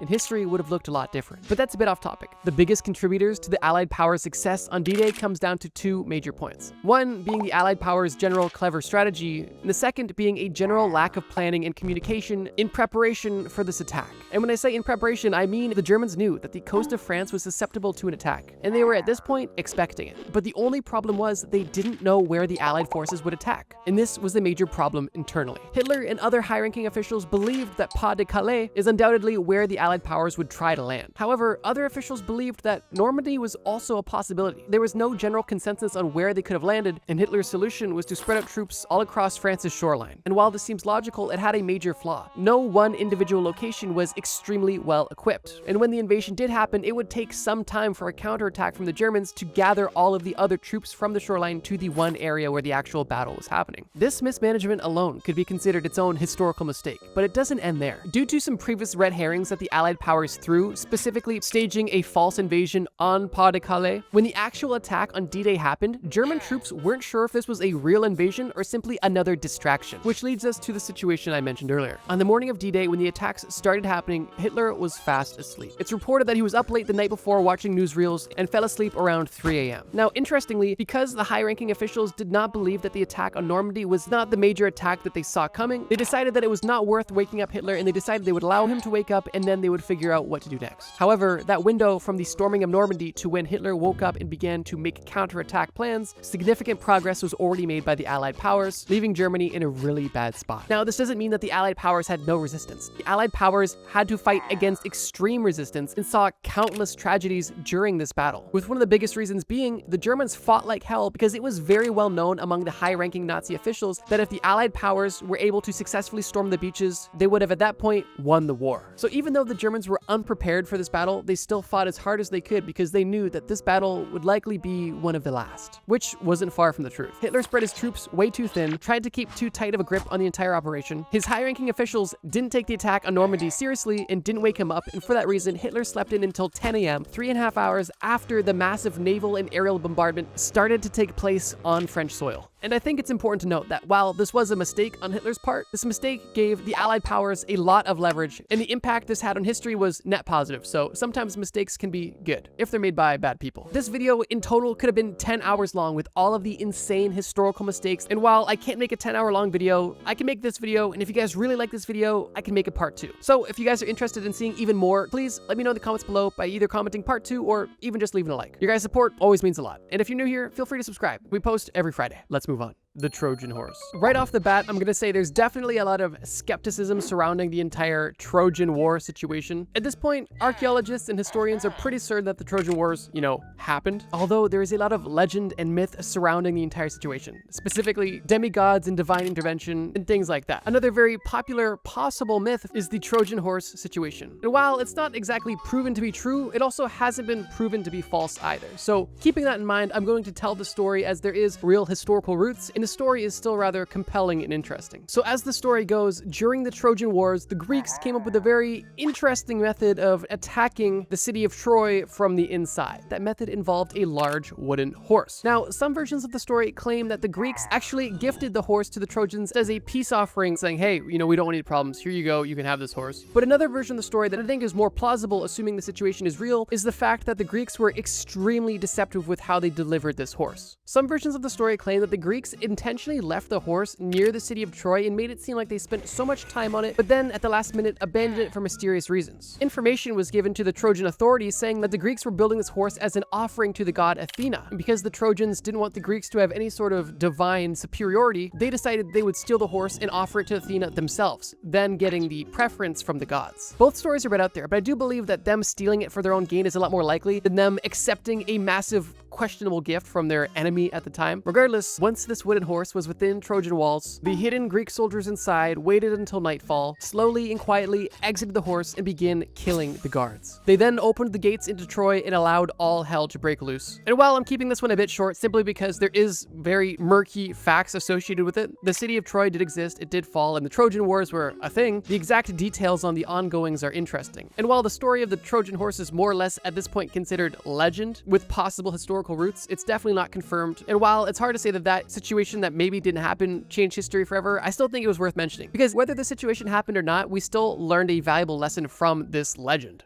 The Bay of Pigs time zone confusion. The Bay of Pigs invasion was a failed military operation by the USA on Cuba during a time when Fidel Castro was gaining a lot of power within Cuba and getting really friendly with the Soviet Union, and America did not like it whatsoever. The US president at the time, John F. Kennedy, decided that his best course of action was to secretly try to overthrow Fidel Castro, but in a way that left him some plausible deniability. And that alone is kind of a mistake on his part, because him being half in, half out definitely was a major contributing factor in the Bay of Pigs invasion failing, but it's not what I want to focus on this point, because I think there's an even smaller and even more hilarious mistake that took place during this already failed operation. There's a lot of nuance to the situation, but for a bit of additional context, when John F. Kennedy was running for president, he was running on a very anti-communist sentiment. And after he got into power, when there was a neighbor south of the American border who was very communist, he had to do something about it. But there was an issue. Cuba was getting close with the Soviet Union, and this was during the Cold War, so Kennedy did not want to rub the Soviet Union the wrong way. But at the same time, if Kennedy did nothing about Cuba just becoming this communist society, he was going to look passive to the people that voted for him to help eliminate communism, which is why he decided to be a bit sneaky. And by sneaky, I mean he literally assembled an army specifically of Cuban refugees in America. And he even went as far as painting an American B-26 bomber to look like it was Cuban, so that when it was bombing Cuba, it wouldn't look like America was involved whatsoever. Although the bomber was almost instantly known to be American as soon as it was seen flying over Cuba, which is kind of what exposed the entire situation, but we'll get into that. The ultimate goal from the American perspective was to simply invade the Bay of Pigs, build a small base in that area, and through the successful landing of troops in the Bay of Pigs, through the power of that army and through the power of locals now feeling emboldened to rise up against this communist government, they would easily be able to overthrow the government, kill Castro, and have a new capitalistic society installed in Cuba once again. But there was a few problems. One, the American forces, more specifically Cuban refugees fighting on America's behalf, did not have proper support for reasons we'll get into. And also, the government actually underestimated how popular Fidel Fidel Castro actually was. The invasion started with a bombing raid from American planes on Cuban soil, and then the following day, troops were on the ground in the Bay of Pigs. However, at this time, the plan was relatively exposed due to that plane being poorly disguised and seen early. And because John F. Kennedy didn't want to catch the blame for having this entire invasion, he almost instantly withdrew all air support that was deemed crucial to the mission, basically leaving the troops that he had just sent there to die. He withdrew the support to have plausible deniability that, oh, I didn't want that going on, but in reality, that's exactly what he wanted, and all he did was just ensure the failure of that invasion. And due to the lack of support, the invasion only lasted 3 days, and the Cuban forces from America were either killed or surrendered. Now, this is where time zones actually come into play, because during this situation, as a last-ditch effort, a bombing plane was actually sent from Nicaragua to help provide support. However, Nicaragua is in a different time zone than Cuba, but the bomber jet pilots did not take this into consideration. So when there was plans for the bomber jet pilot to be accompanied by fighter jets over Cuba, there was an hour difference between their plans, meaning in this last-ditch effort, this bomber plane was unescorted by fighter jets, leaving it extremely vulnerable, cutting that plan short too when the time actually came. And this sort of last-ditch effort failure was the nail in the coffin. And the backlash because of this failed Bay of Pigs invasion was the following. 1, Fidel Castro only grew stronger as a leader because in the eyes of the Cuban citizens, he had just defended the country from an attack from the American government, the biggest military machine in the world, making him look like an extremely strong and powerful leader. And besides making the citizens favor Fidel even more, this made Fidel favor the Soviet Union even more, which is why this situation was basically the catalyst for the Cuban Missile Crisis, which only happened a year later. So yeah, although there was military fighter pilots that were not able to remember time zones between Nicaragua and Cuba, leaving a bomber plane completely vulnerable, that's more or less of an oversight in this entire operation that was ultimately a huge failure for the American government. And this definitely had very serious historical repercussions.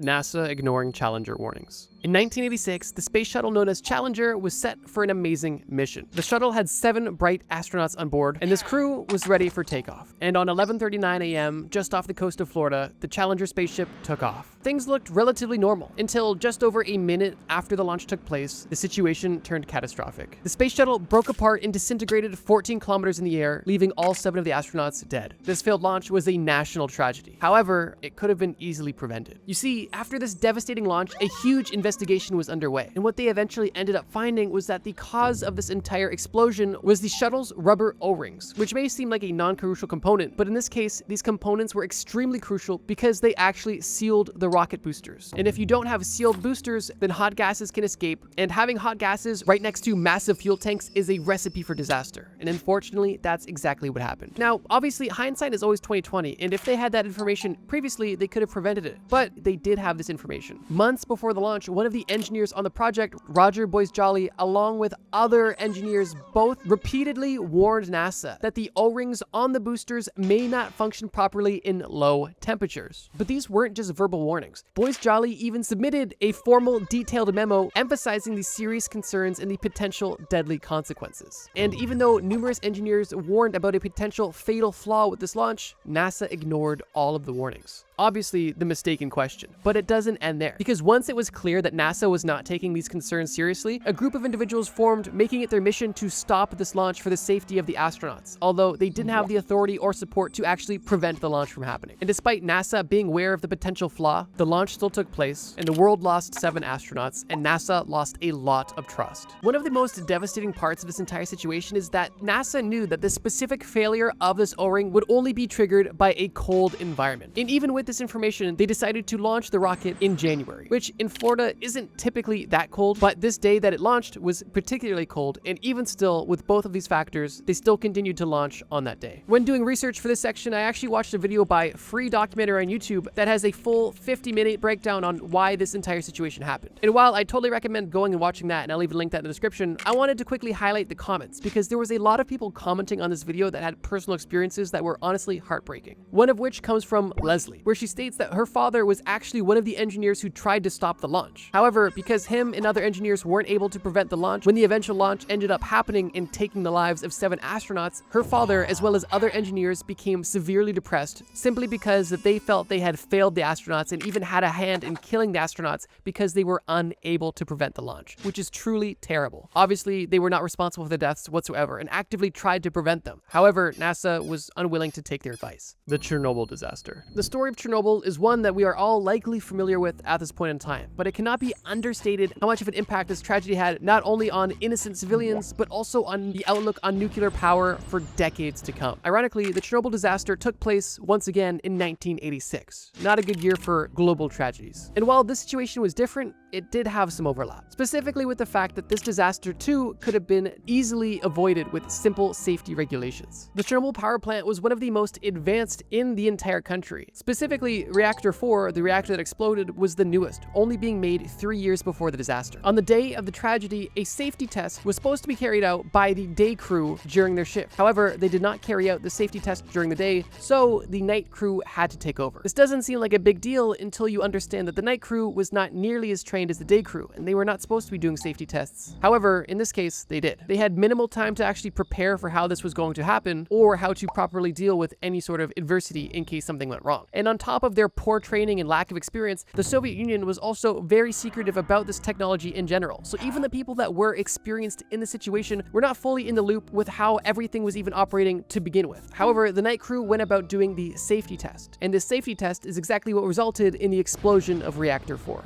Now, this isn't to say that this was the only issue that took place within Chernobyl, because at this point it is well known that Chernobyl had serious design flaws that were essentially destined to fail. And similar to the situation we just talked about, there was people working within the Chernobyl power plant that had reservations about the entire system that they were even using. Although, once again, their warnings were ignored. One of the biggest design flaws was that Chernobyl actually had a positive feedback loop when things were not going good. In most other nuclear power plants, if things were to get out of control, there would be a negative feedback loop, meaning that even without any human intervention, if the power plant was out of control, the reactor would by default cool down, produce less energy, and eventually fizzle out. However, with Chernobyl, things were designed with a positive feedback loop, meaning that if things got out of control, the generators would only get hotter and hotter, creating more and more power, which would only then get hotter and create more power until the eventual explosion. On the day of the actual explosion, only 2 people died. Although in the 2 weeks following the explosion, 28 firefighters who were working on putting out the actual fire that took place in combination with the exploded reactor died due to radiation sickness. That's over 10% of the firefighters that helped put out the initial fire. Immediately after the explosion, 115,000 people were evacuated from a 30-kilometer radius, and 8 tons of radiation were shot into the atmosphere, which eventually made its way over almost all of Europe. And after everything was said and done, the toxicity of the radioactive cloud that came out of this explosion was equivalent to 400 Hiroshima atomic bomb explosions. Not in terms of actual explosive disaster, but specifically in terms of radioactivity. As of right now, this entire situation cost over $700 billion US,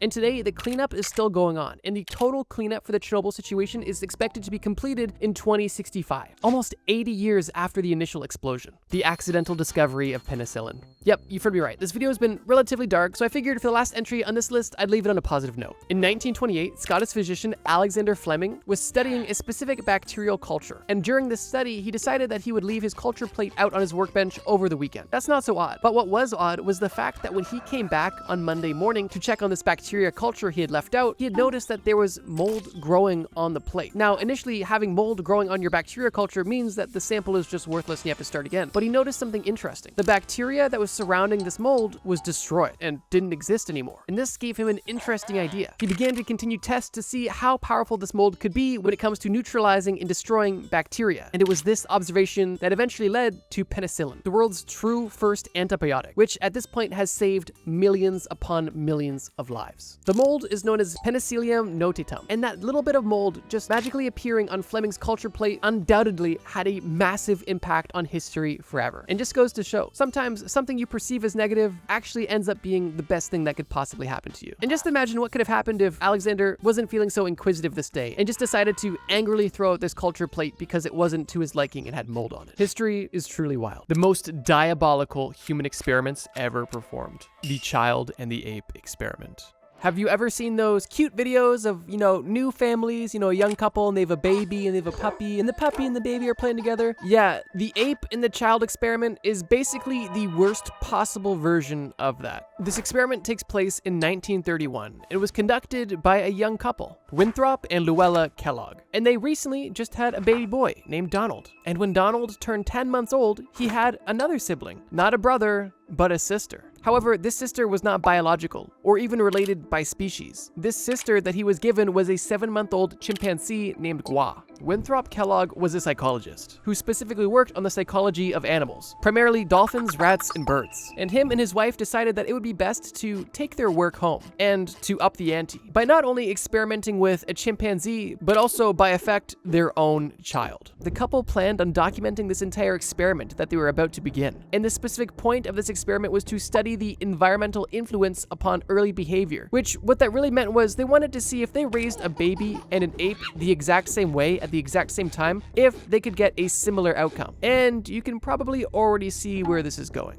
It's speculated that they initially thought that this experiment would be relatively harmless and that their child would simply be a baseline to refer to when it comes to early education. And only the chimpanzee would be tested on because only the chimpanzee was being treated differently, right? The child hanging out with the chimpanzee wasn't going to be affected by this. Well, I won't spoil it, but it wasn't fully accurate. Interestingly, the Kellogg's thought they were doing the moral thing because initially they actually wanted to test the opposite. They wanted to see what the effects of having a child grow up in the wild would be. But because it's extremely dangerous and unethical to leave a baby in the woods, they were like, oh, well, why don't we just take an animal and put it in a human condition to see exactly how smart a chimpanzee can be and what their true natural potential would be if they were raised as a human. When you put it in that perspective, it may almost kind of seem logical, right? Regardless, after Donald and Gua were introduced, the tests began. And over the next 9 months, there was full-time grueling tests taking place between Gua and Donald to see exactly how a baby chimp and a baby human would compare and develop as they were both being treated the exact same as a normal baby would. Although, was Donald really being treated like a normal baby? They likely never had the time to ask that question because over these 9 months, there were so many experiments, tests, practices. There was literally no time to think about anything besides the daily tasks. Winthrop, during this time, literally took a leave of absence from his job to focus on this experiment full time and even moved his family down to Florida to be closer to the university where he had gotten this chimp and where he would be submitting his research. Now, after 9 months of daily testing and analysis, the experiment was mysteriously stopped. And while almost every aspect of this experiment was relatively well documented, the reason for why it stopped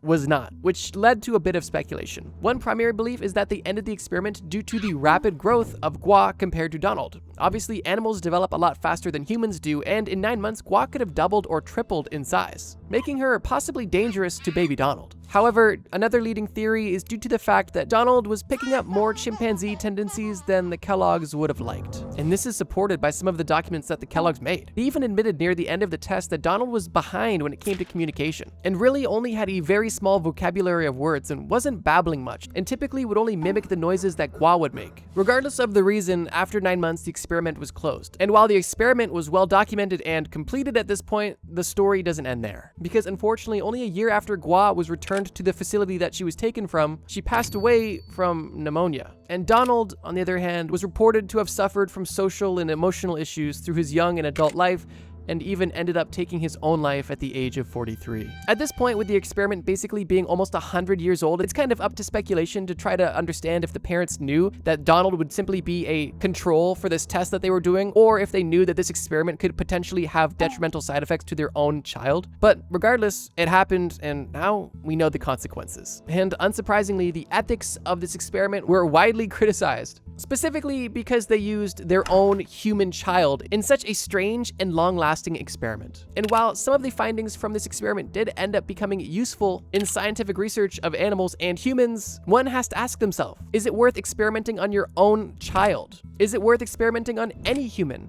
Is it worth experimenting on animals? That's a question I'll leave to you. Regardless, the child and the ape experiment is rather unfortunate. And if you can believe it, this is the most tame human experiment we're going to discuss in this list. They only get worse from here, and we're only just getting started. Let's move on. The Little Albert experiment. In the first experiment, we discussed a child who was not given the proper opportunity to develop like a normal child should, and unfortunately, they became a victim of that. Although in this experiment, we do discuss another child, however, they weren't just not given the opportunity to develop, they were forced to develop negative connections in their brain. Not to get too far ahead of ourselves, but this is literally a Pavlov experiment that took place on children, not dogs. Let me explain. The Little Albert experiment was conducted by John B. Watson and Rosalie Rayner. and took place in 1920. And the point of the little Albert experiment was to see if they could condition children to fear something that would typically not provoke fear. Already off to a great start. Watson famously claimed that if he was given 12 newborn children, he could condition them in their upbringing to turn them into any sort of person you could desire. A lawyer, a doctor, a murderer. Anything you wanted a person to be, you could condition them to become that during their early years. I definitely do not think we should be giving John B. Watson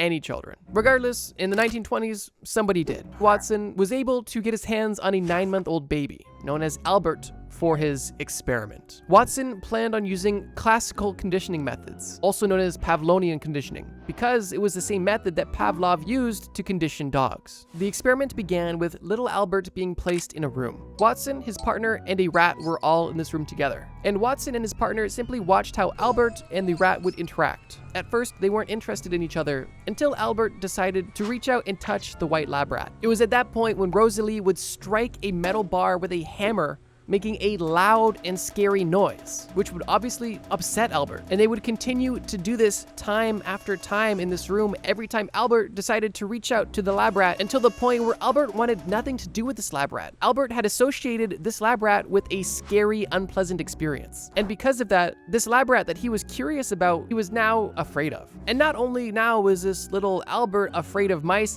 but his fear began to become generalized. They learned this because after the experiment, when they handed Albert a teddy bear, Albert also rejected and gave the same reaction to this fluffy teddy bear that he did to the mouse. And it was theorized that at that point, it wasn't only the mouse that was triggering this negative reaction, but it was any fuzzy object that resembled the white mouse to this baby. Some examples were a white teddy bear, a white rabbit, a small dog, and even a Santa Claus mask. Fortunately, this specific experiment only had one victim, and that was little Albert. There was no control subjects, and the study basically ended there and the paper was published. And while that alone has obvious ethical flaws, once again, the story does not end there. Because Watson was now able to prove that he could condition a child, so what did he do next? Well, naturally, he decided to condition his own children. But he didn't condition his children for fear, but he did have some very interesting parenting philosophies. One of his most popular parenting philosophies was the thought that children should not be given too much attention. Watson believed that you should limit the amount of affection you showed your children. That meant during the day, limiting hugs, no kisses, minimal affirmation, and minimal attention. He literally said that you shouldn't play with your kids because it would disrupt their routine, as if children have routines. He also was a big proponent of sleep training, basically just letting your baby lay in the crib until it cries itself to sleep. Watson believed in all of this, and because he believed this and believed it to be good, he used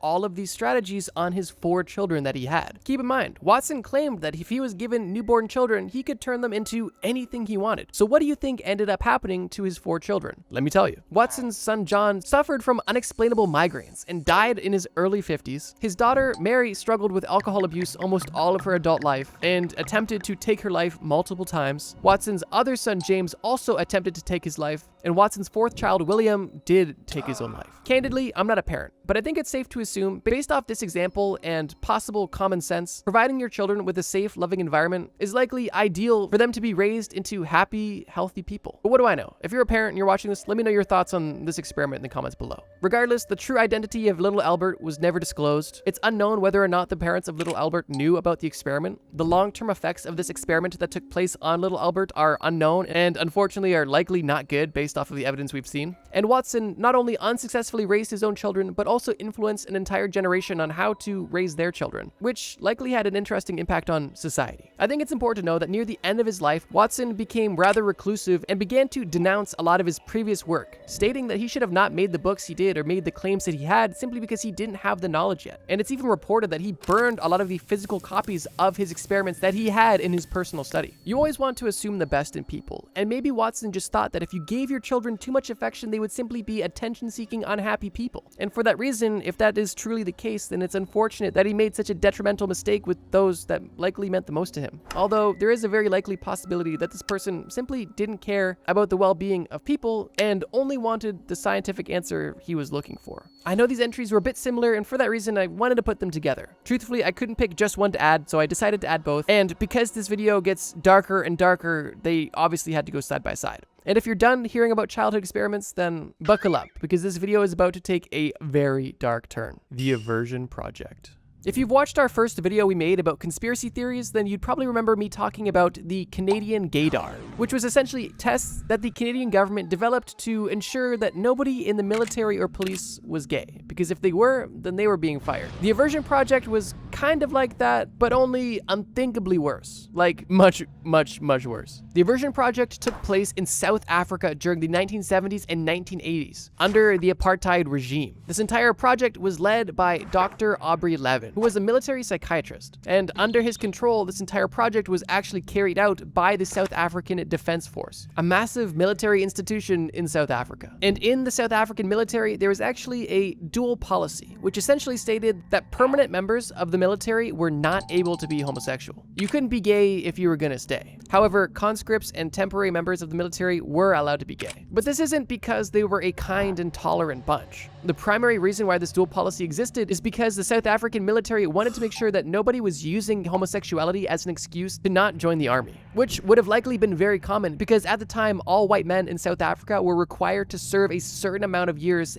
in the military. And the government thought if they banned homosexuality, obviously, then all these white men would just be claiming they're gay. Now here's the thing, it doesn't end there. The South African military might have allowed temporary members of the military to, join, as they were legally required to, but another thing they had to do if they were a temporary member of the military who was homosexual is they had to endure forced therapy. And of course, this wasn't talk therapy or to help people suffering from PTSD in the military. This was forced aversion therapy with electric shocks, castration, and even gender reassignment surgeries. The project's ultimate goal was to cure these homosexual military members while they were a member of the military and basically at the will of the military. And because of that, they forced them through psychological torture and medical procedures that they did not want to have done. And on top of this, they didn't just do this to people that admitted they were homosexual. They did this to people that they assumed were homosexual. Meaning that if you were a member of the military at this time and people thought that you were being a bit fruity, or if people just didn't like you and wanted a good excuse to literally torture you, they would accuse you of being gay. And at that point, you could be subject to a laundry list of horrific experiments. Some of the most common things that were done were strapping down these alleged homosexuals and showing them homosexual images. Obviously, it doesn't end there. As they would show these victims homosexual images, they would then electrically shock the victim to try to create a negative connection in the brain towards same-sex relationships, which kind of ties into the Little Albert experiment. Which, on top of this shock therapy, some soldiers were chemically castrated by being given a concoction of chemicals that the doctors believed could potentially cure homosexuality, or at least all of their evil urges. And one less popular thing they did that still happened was forced gender reassignment surgeries, where these members of the military were literally subject to hormonal treatments and genital surgeries that would alter their sex against their will, which is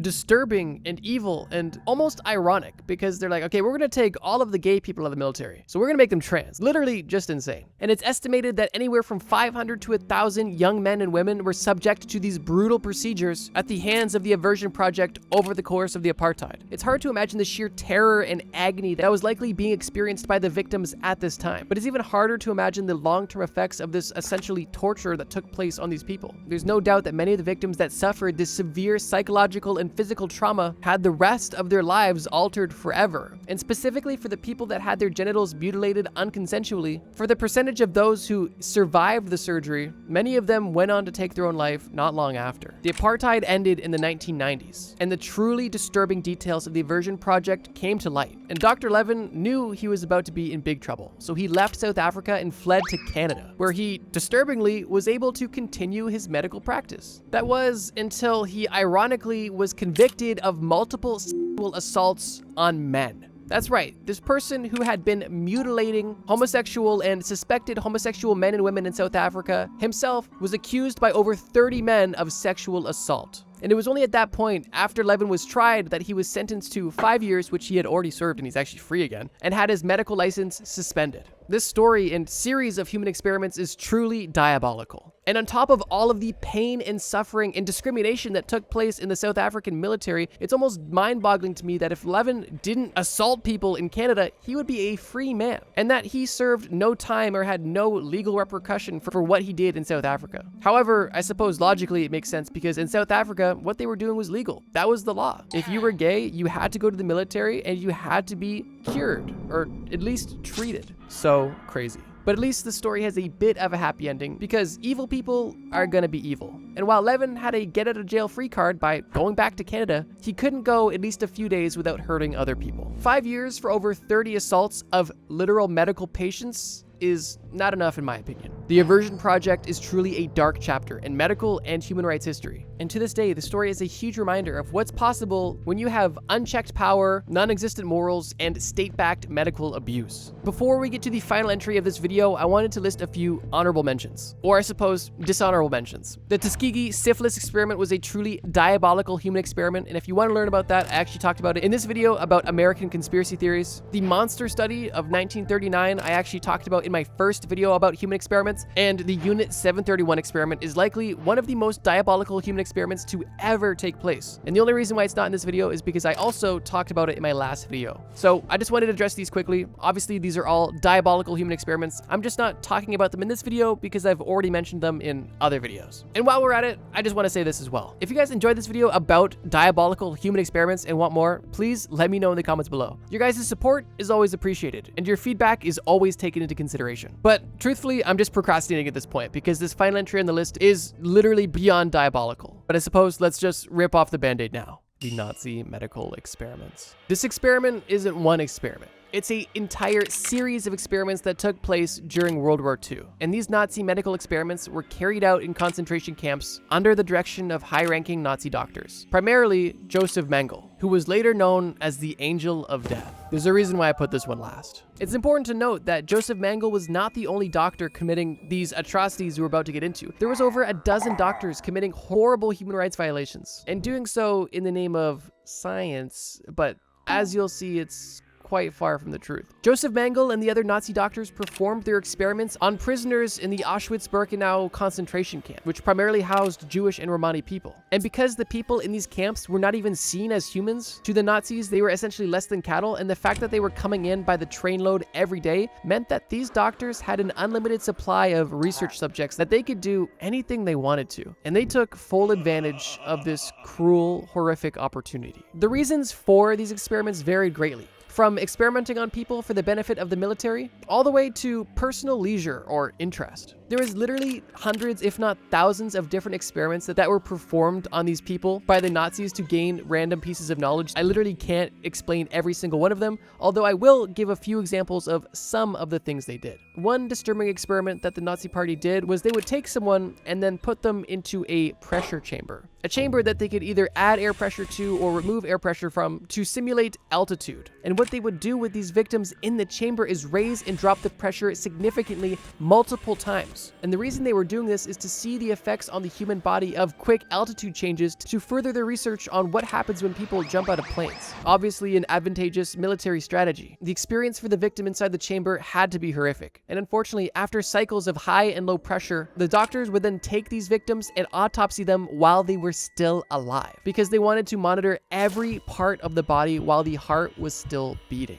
They did this one specific diabolical experiment to over 200 people, 80 of which died during the experiment, and the other 120 that survived were executed immediately after. Another disturbing human experiment that Nazis would do involved hyperthermia. They wanted to better understand how it worked and how to prevent it. And how they went about this was by subjecting people to intense conditions. For some examples, they would put people naked into freezing water, monitoring their vitals until they died of hypothermia. Other examples, they would put people in Nazi uniforms and then put them into cold water to see how effective the Nazi uniforms were at preventing hypothermia. And in some cases, they would put people naked in freezing conditions for up to 14 hours to see what would happen to these people. And for those who did survive the intense cold conditions, they would rewarm these people and then subject them to crazy conditions once again. And how they would rewarm these people varied from heat lamps to boiling water. Similar to the Unit 731 experiment, they also tested diseases, specifically injecting deadly diseases into people to see how they would affect them, and also performing live autopsies on these people so they could see the effects of the disease in real time. Almost all of the surgeries and experiments that were performed by the Nazis were performed without anesthesia, meaning that these victims felt almost every grueling detail of what was happening to them, whether it be a live autopsy or being boiled alive or having an experimental sterilization take place on your genitals. I think you get the point, but these Nazi medical experiments were insane. Joseph Mengele personally conducted experiments specifically on twins too, with some of the more common experiments having the goal of either changing eye colors or conjoining siblings by simply removing limbs and trying to connect the two people together. Like I said, I would need probably a multi-day long video to go through the entire list of crazy experiments that took place, but at the end of the day, the total goal of all of these Nazi medical experiments lined up basically with the Nazis' radical ideologies that they had. And the purpose of these experiments was to simply improve the survival chances of German soldiers at war and to find the most effective way to sterilize or exterminate people that weren't Aryan. I could go deeper into excruciating detail, but I truly think you get the idea. The experiments performed by these Nazi medical doctors were so detrimental and so well known that it forced these doctors to be tried during the Nuremberg trials, which individually varied in level of consequences, but in general led to a much stricter medical standard, including the Nuremberg Code, which is essentially a set of ethical principles that must be followed when conducting human experimentation. The Nazi medical experiments were almost unspeakably disturbing, and I can only imagine the acts that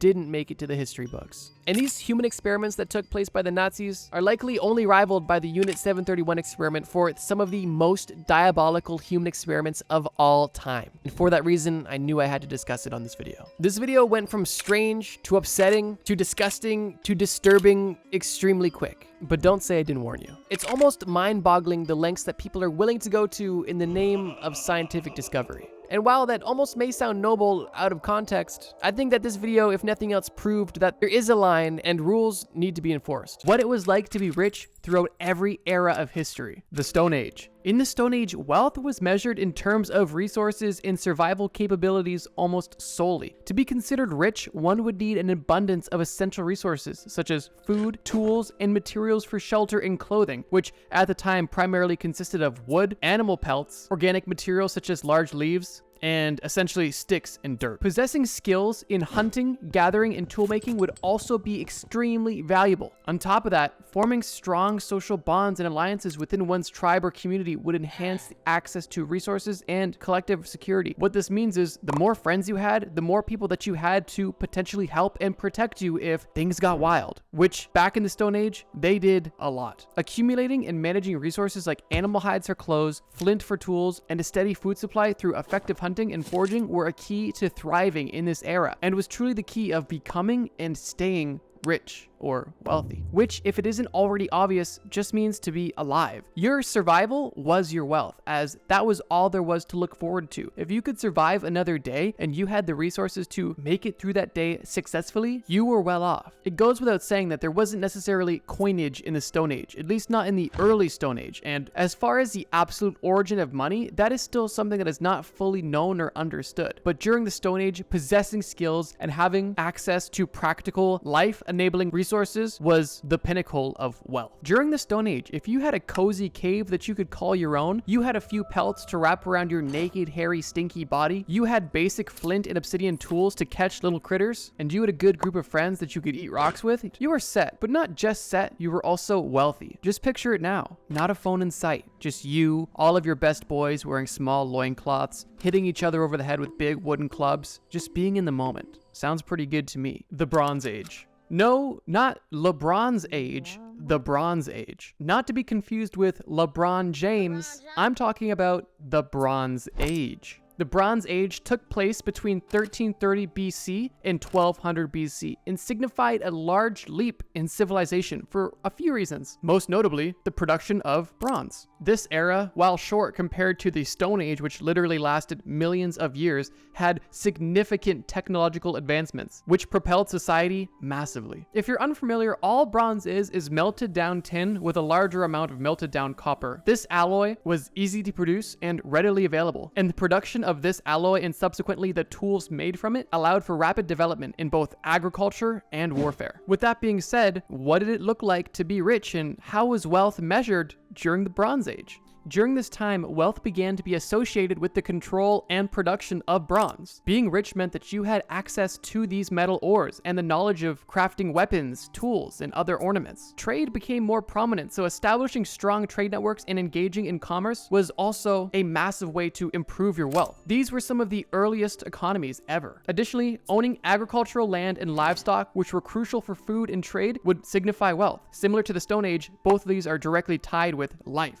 Now, for almost the first time, social status was also playing a role with your wealth, with leaders often amassing wealth through tribe control over resources. So what exactly did it look like to be rich? Well, during the Bronze Age, we saw some of the earliest civilizations. So with that, we would see villages and larger communities living in one place. With that being said, if you were wealthy, you obviously had a nicer place or a larger place or potentially in a prime piece of the community, closer to the water or the farm. Besides that, we also saw irrigation agriculture, which basically means bringing the water to your crops. So if you were wealthy at this time, your farm that you had control or access to had an irrigation system built into it for convenience. And similar to the Bronze Age, if you had a good, strong network of people that you could trade with and access to tools and knowledge on how to build tools, you were pretty well off. Just imagine you and all your friends wearing slightly more animal pelts in a bigger group of people with a nice farm and a slightly bigger mud hut made with actual wood and nicer materials. You guys are all sitting around the forge making bronze swords and whatnot. Seems like a cool time. In ancient Sumeria during the Bronze Age, one of the earliest known currencies was actually grain. Grain was used as a popular method of trade. Besides grain, there has been some mysterious clay tokens that have been suspected to be used as a means of trade. And then as the Bronze Age continues, silver becomes a very popular means of currency, and then later after that, gold as well. So without getting too far into the weeds, during the Bronze Era, if you had a lot of social status, access to both land, agriculture, and animals, if you had a prime plot of real estate, and you had a steady supply of bronze and you knew how to make good tools, you were really well off. And then on top of that, if you had a large supply of silver and gold, then you were rich. The Iron Age. The Iron Age is a bit of an interesting era because at this point you might think that it was simply caused at a pure evolution and innovation, and up until this point everything's just been linear progress, but that's actually not the case. And during the Bronze Age, at least near the very end of the Bronze Age, there was multiple significant factors happening that caused a huge decline in production, literacy, trade routes, wealth, and overall progress for humans as a whole. And the very end of the Bronze Era and the beginning of the Iron Age was actually considered more or less of a dark time in humanity. The Bronze Age was more or less of a 2 steps forward, 1 step back kind of deal. And with the beginning of the Iron Age, we see almost more or less of a redo of the Bronze Age, but obviously with a new metal. We have iron, a much more valuable and a much stronger material. Following the same trend, however, the Iron Age was shorter than the Bronze Age simply because technological advancements took place quicker and humans were able to evolve more rapidly, even after the setbacks. With that being said, being wealthy in the Iron Age wasn't much different than being wealthy in the Bronze Age, as a lot of the same customs and traditions existed and the same means of production and wealth accumulation were in play. In the Iron Age, wealth was closely tied to the possession and production of iron, similar to bronze in the Bronze Age. Mastery of ironworking techniques to create durable tools and weapons provided a significant advantage to anyone looking to become truly wealthy. Rich individuals or communities would control iron deposits and forges, facilitating trade with military strength, either from their own community or even other communities. Agricultural advancements continued to be important, so owning and controlling fertile land and livestock remained to be a very prominent sign of wealth. Power and influence were also consolidated through warfare and alliances, with wealthy individuals holding positions of authority and accumulating wealth through tribute and trade. The Iron Age still yet didn't have coinage, and a lot of wealth was held in gold nuggets, gold sheets, gold ornaments, gold jewelry, fertile land, livestock, access to iron production, and access to military power and influence. The Medieval Era, aka the Dark Ages or the Middle Ages. This era took place immediately after the fall of the Roman Empire, beginning in 476 AD and lasted for roughly 1,000 years until 1400 AD. During this time, wealth had become a lot more multifaceted and also more centralized on your connection with the powers that be. Besides the king and other royalty, the richest members of society in medieval times were the nobility and merchants. The richest of merchants were those who engaged in long-distance trade, specifically of luxury goods such as spices, silk, and precious metals, all of which were extreme signs of wealth. And although the levels of wealth between nobles varied quite significantly, the richest of nobles were those that controlled the most amount of land and had the closest connections to the monarch. Regardless of noble or merchant, at the top of each of these levels, life was pretty pretty similar. These individuals would have their own dedicated castles, fully staffed with servants. They would have large estates and farms that would be maintained by peasants and serfs. They would have luxury goods such as expensive dyes, luxurious silk clothing, expensive gold jewelry, and access to an almost unlimited supply of food and entertainment of many varieties, if you catch my drift. On top of this, the richest in society also had access to great education, something that was still a large rarity for a majority of the population. This includes reading, writing, literature, and access to other scholarly texts. Now, with this being said, if you were rich in this time period, you had an amazing opportunity to live a life of leisure and luxury. But although that wasn't the case for many people, and the wealth gap during the Middle Ages was severe. Now, with that being said, it wasn't all fine and dandy for the rich of this time, because no matter what your financial status was during this time, you were still susceptible to disease, famine, and war. Just picture it. You're hanging out with all your boys. You're in your castle with torches everywhere. Your servant just brought you a big leg of lamb, and you all are drinking out of gem-encrusted solid gold goblets. You all cheers and spill wine on your expensive silk shirts, but you don't even care because you're so rich. You have a guy in a silly hat come do a dance for you, and then you go to bed and do it all again the next day. Seems pretty cool to me. But let's move on. The early modern era. Bros, we are getting extremely close to the modern era, but we're not quite there yet. We are currently in the early modern era, which takes place roughly from 1500 AD to 1800 AD. And this era of time is likely one of the most influential eras when it comes to the structure of the world that we live in today. Let me explain. In the early modern era, wealth was driven by exploration, trade, and colonization. Nations and individuals who invested in voyages reaped enormous profits from new trade routes and new resources. Merchants and bankers accumulated wealth through the large global trade of goods like spices, textiles, and precious metals. The rise of capitalism and establishment of joint stock companies allowed for the pooling of resources and the sharing of risks and rewards. Owning land and engaging in agriculture still continued to be important, but the growing influence of commerce, finance, and manufacturing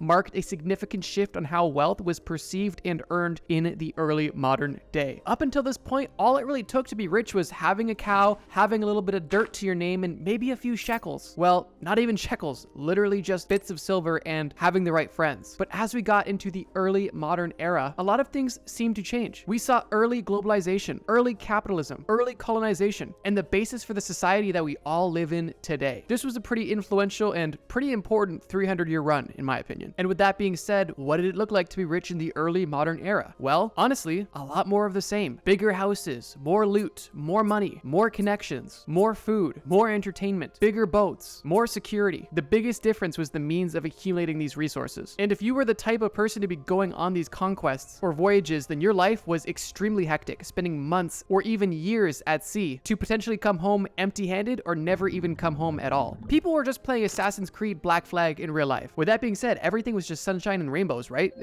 Definitely not, like at all. But we're talking about being rich, so yeah, being rich was pretty awesome almost all the time. And in the early modern era, we saw for almost the first time how being wealthy started to shift. The modern era. And just like that, in the last 11.5 minutes, we went from millions of years ago in the Stone Age to the modern day. Now, the modern era is kind of blended into the early modern era, so there's no exact start date, but for the sake of this video, we'll consider it from 1800 until present day. In the modern era, wealth has been increasingly associated with industrialization, innovation, and finance. The Industrial Revolution transformed economies, creating vast fortunes for those who owned factories, mines, and railways. In the contemporary world, wealth is often derived from investments in technology, real estate, and financial markets. Entrepreneurs and business owners who innovate and scale their business can achieve substantial wealth. Education and knowledge has become a critical asset, and advanced degrees and specialized skills open doors to lucrative careers. Globalization and digital technologies such as the internet have further expanded opportunities for wealth creation across diverse sectors and regions. I would say that the world we live in today is pretty great, and we enjoy a lot of modern luxuries, and we have so many amazing opportunities right at our fingertips. Never before has the world been so decentralized, meaning that anybody has the opportunity to do great things. Whereas in the past, if you were a serf or a peasant working on a noble's farm, you had almost zero chance of being anything more than that. With that being said, in the modern day, especially as in present day, the amount of opportunities of getting wealthy thanks to the internet is almost limitless. But even at the beginning of the modern era, near the Industrial revolution, opportunities were starting to present themselves everywhere. And obviously we got off to a rough start with extreme amounts of child labor, including chimney sweeps, factory workers, and a lot of horrible stuff that definitely isn't great, but got a lot of people rich. With that being said, what does it look like to be rich in the modern day? Well, fortunately, I don't think I have to paint too much of a crazy picture for you guys. And honestly, I think in the modern day, wealth is really what you make of it. Because of the vast amount of opportunities, it can be whatever you want it to be. If you have enough money to sustain yourself,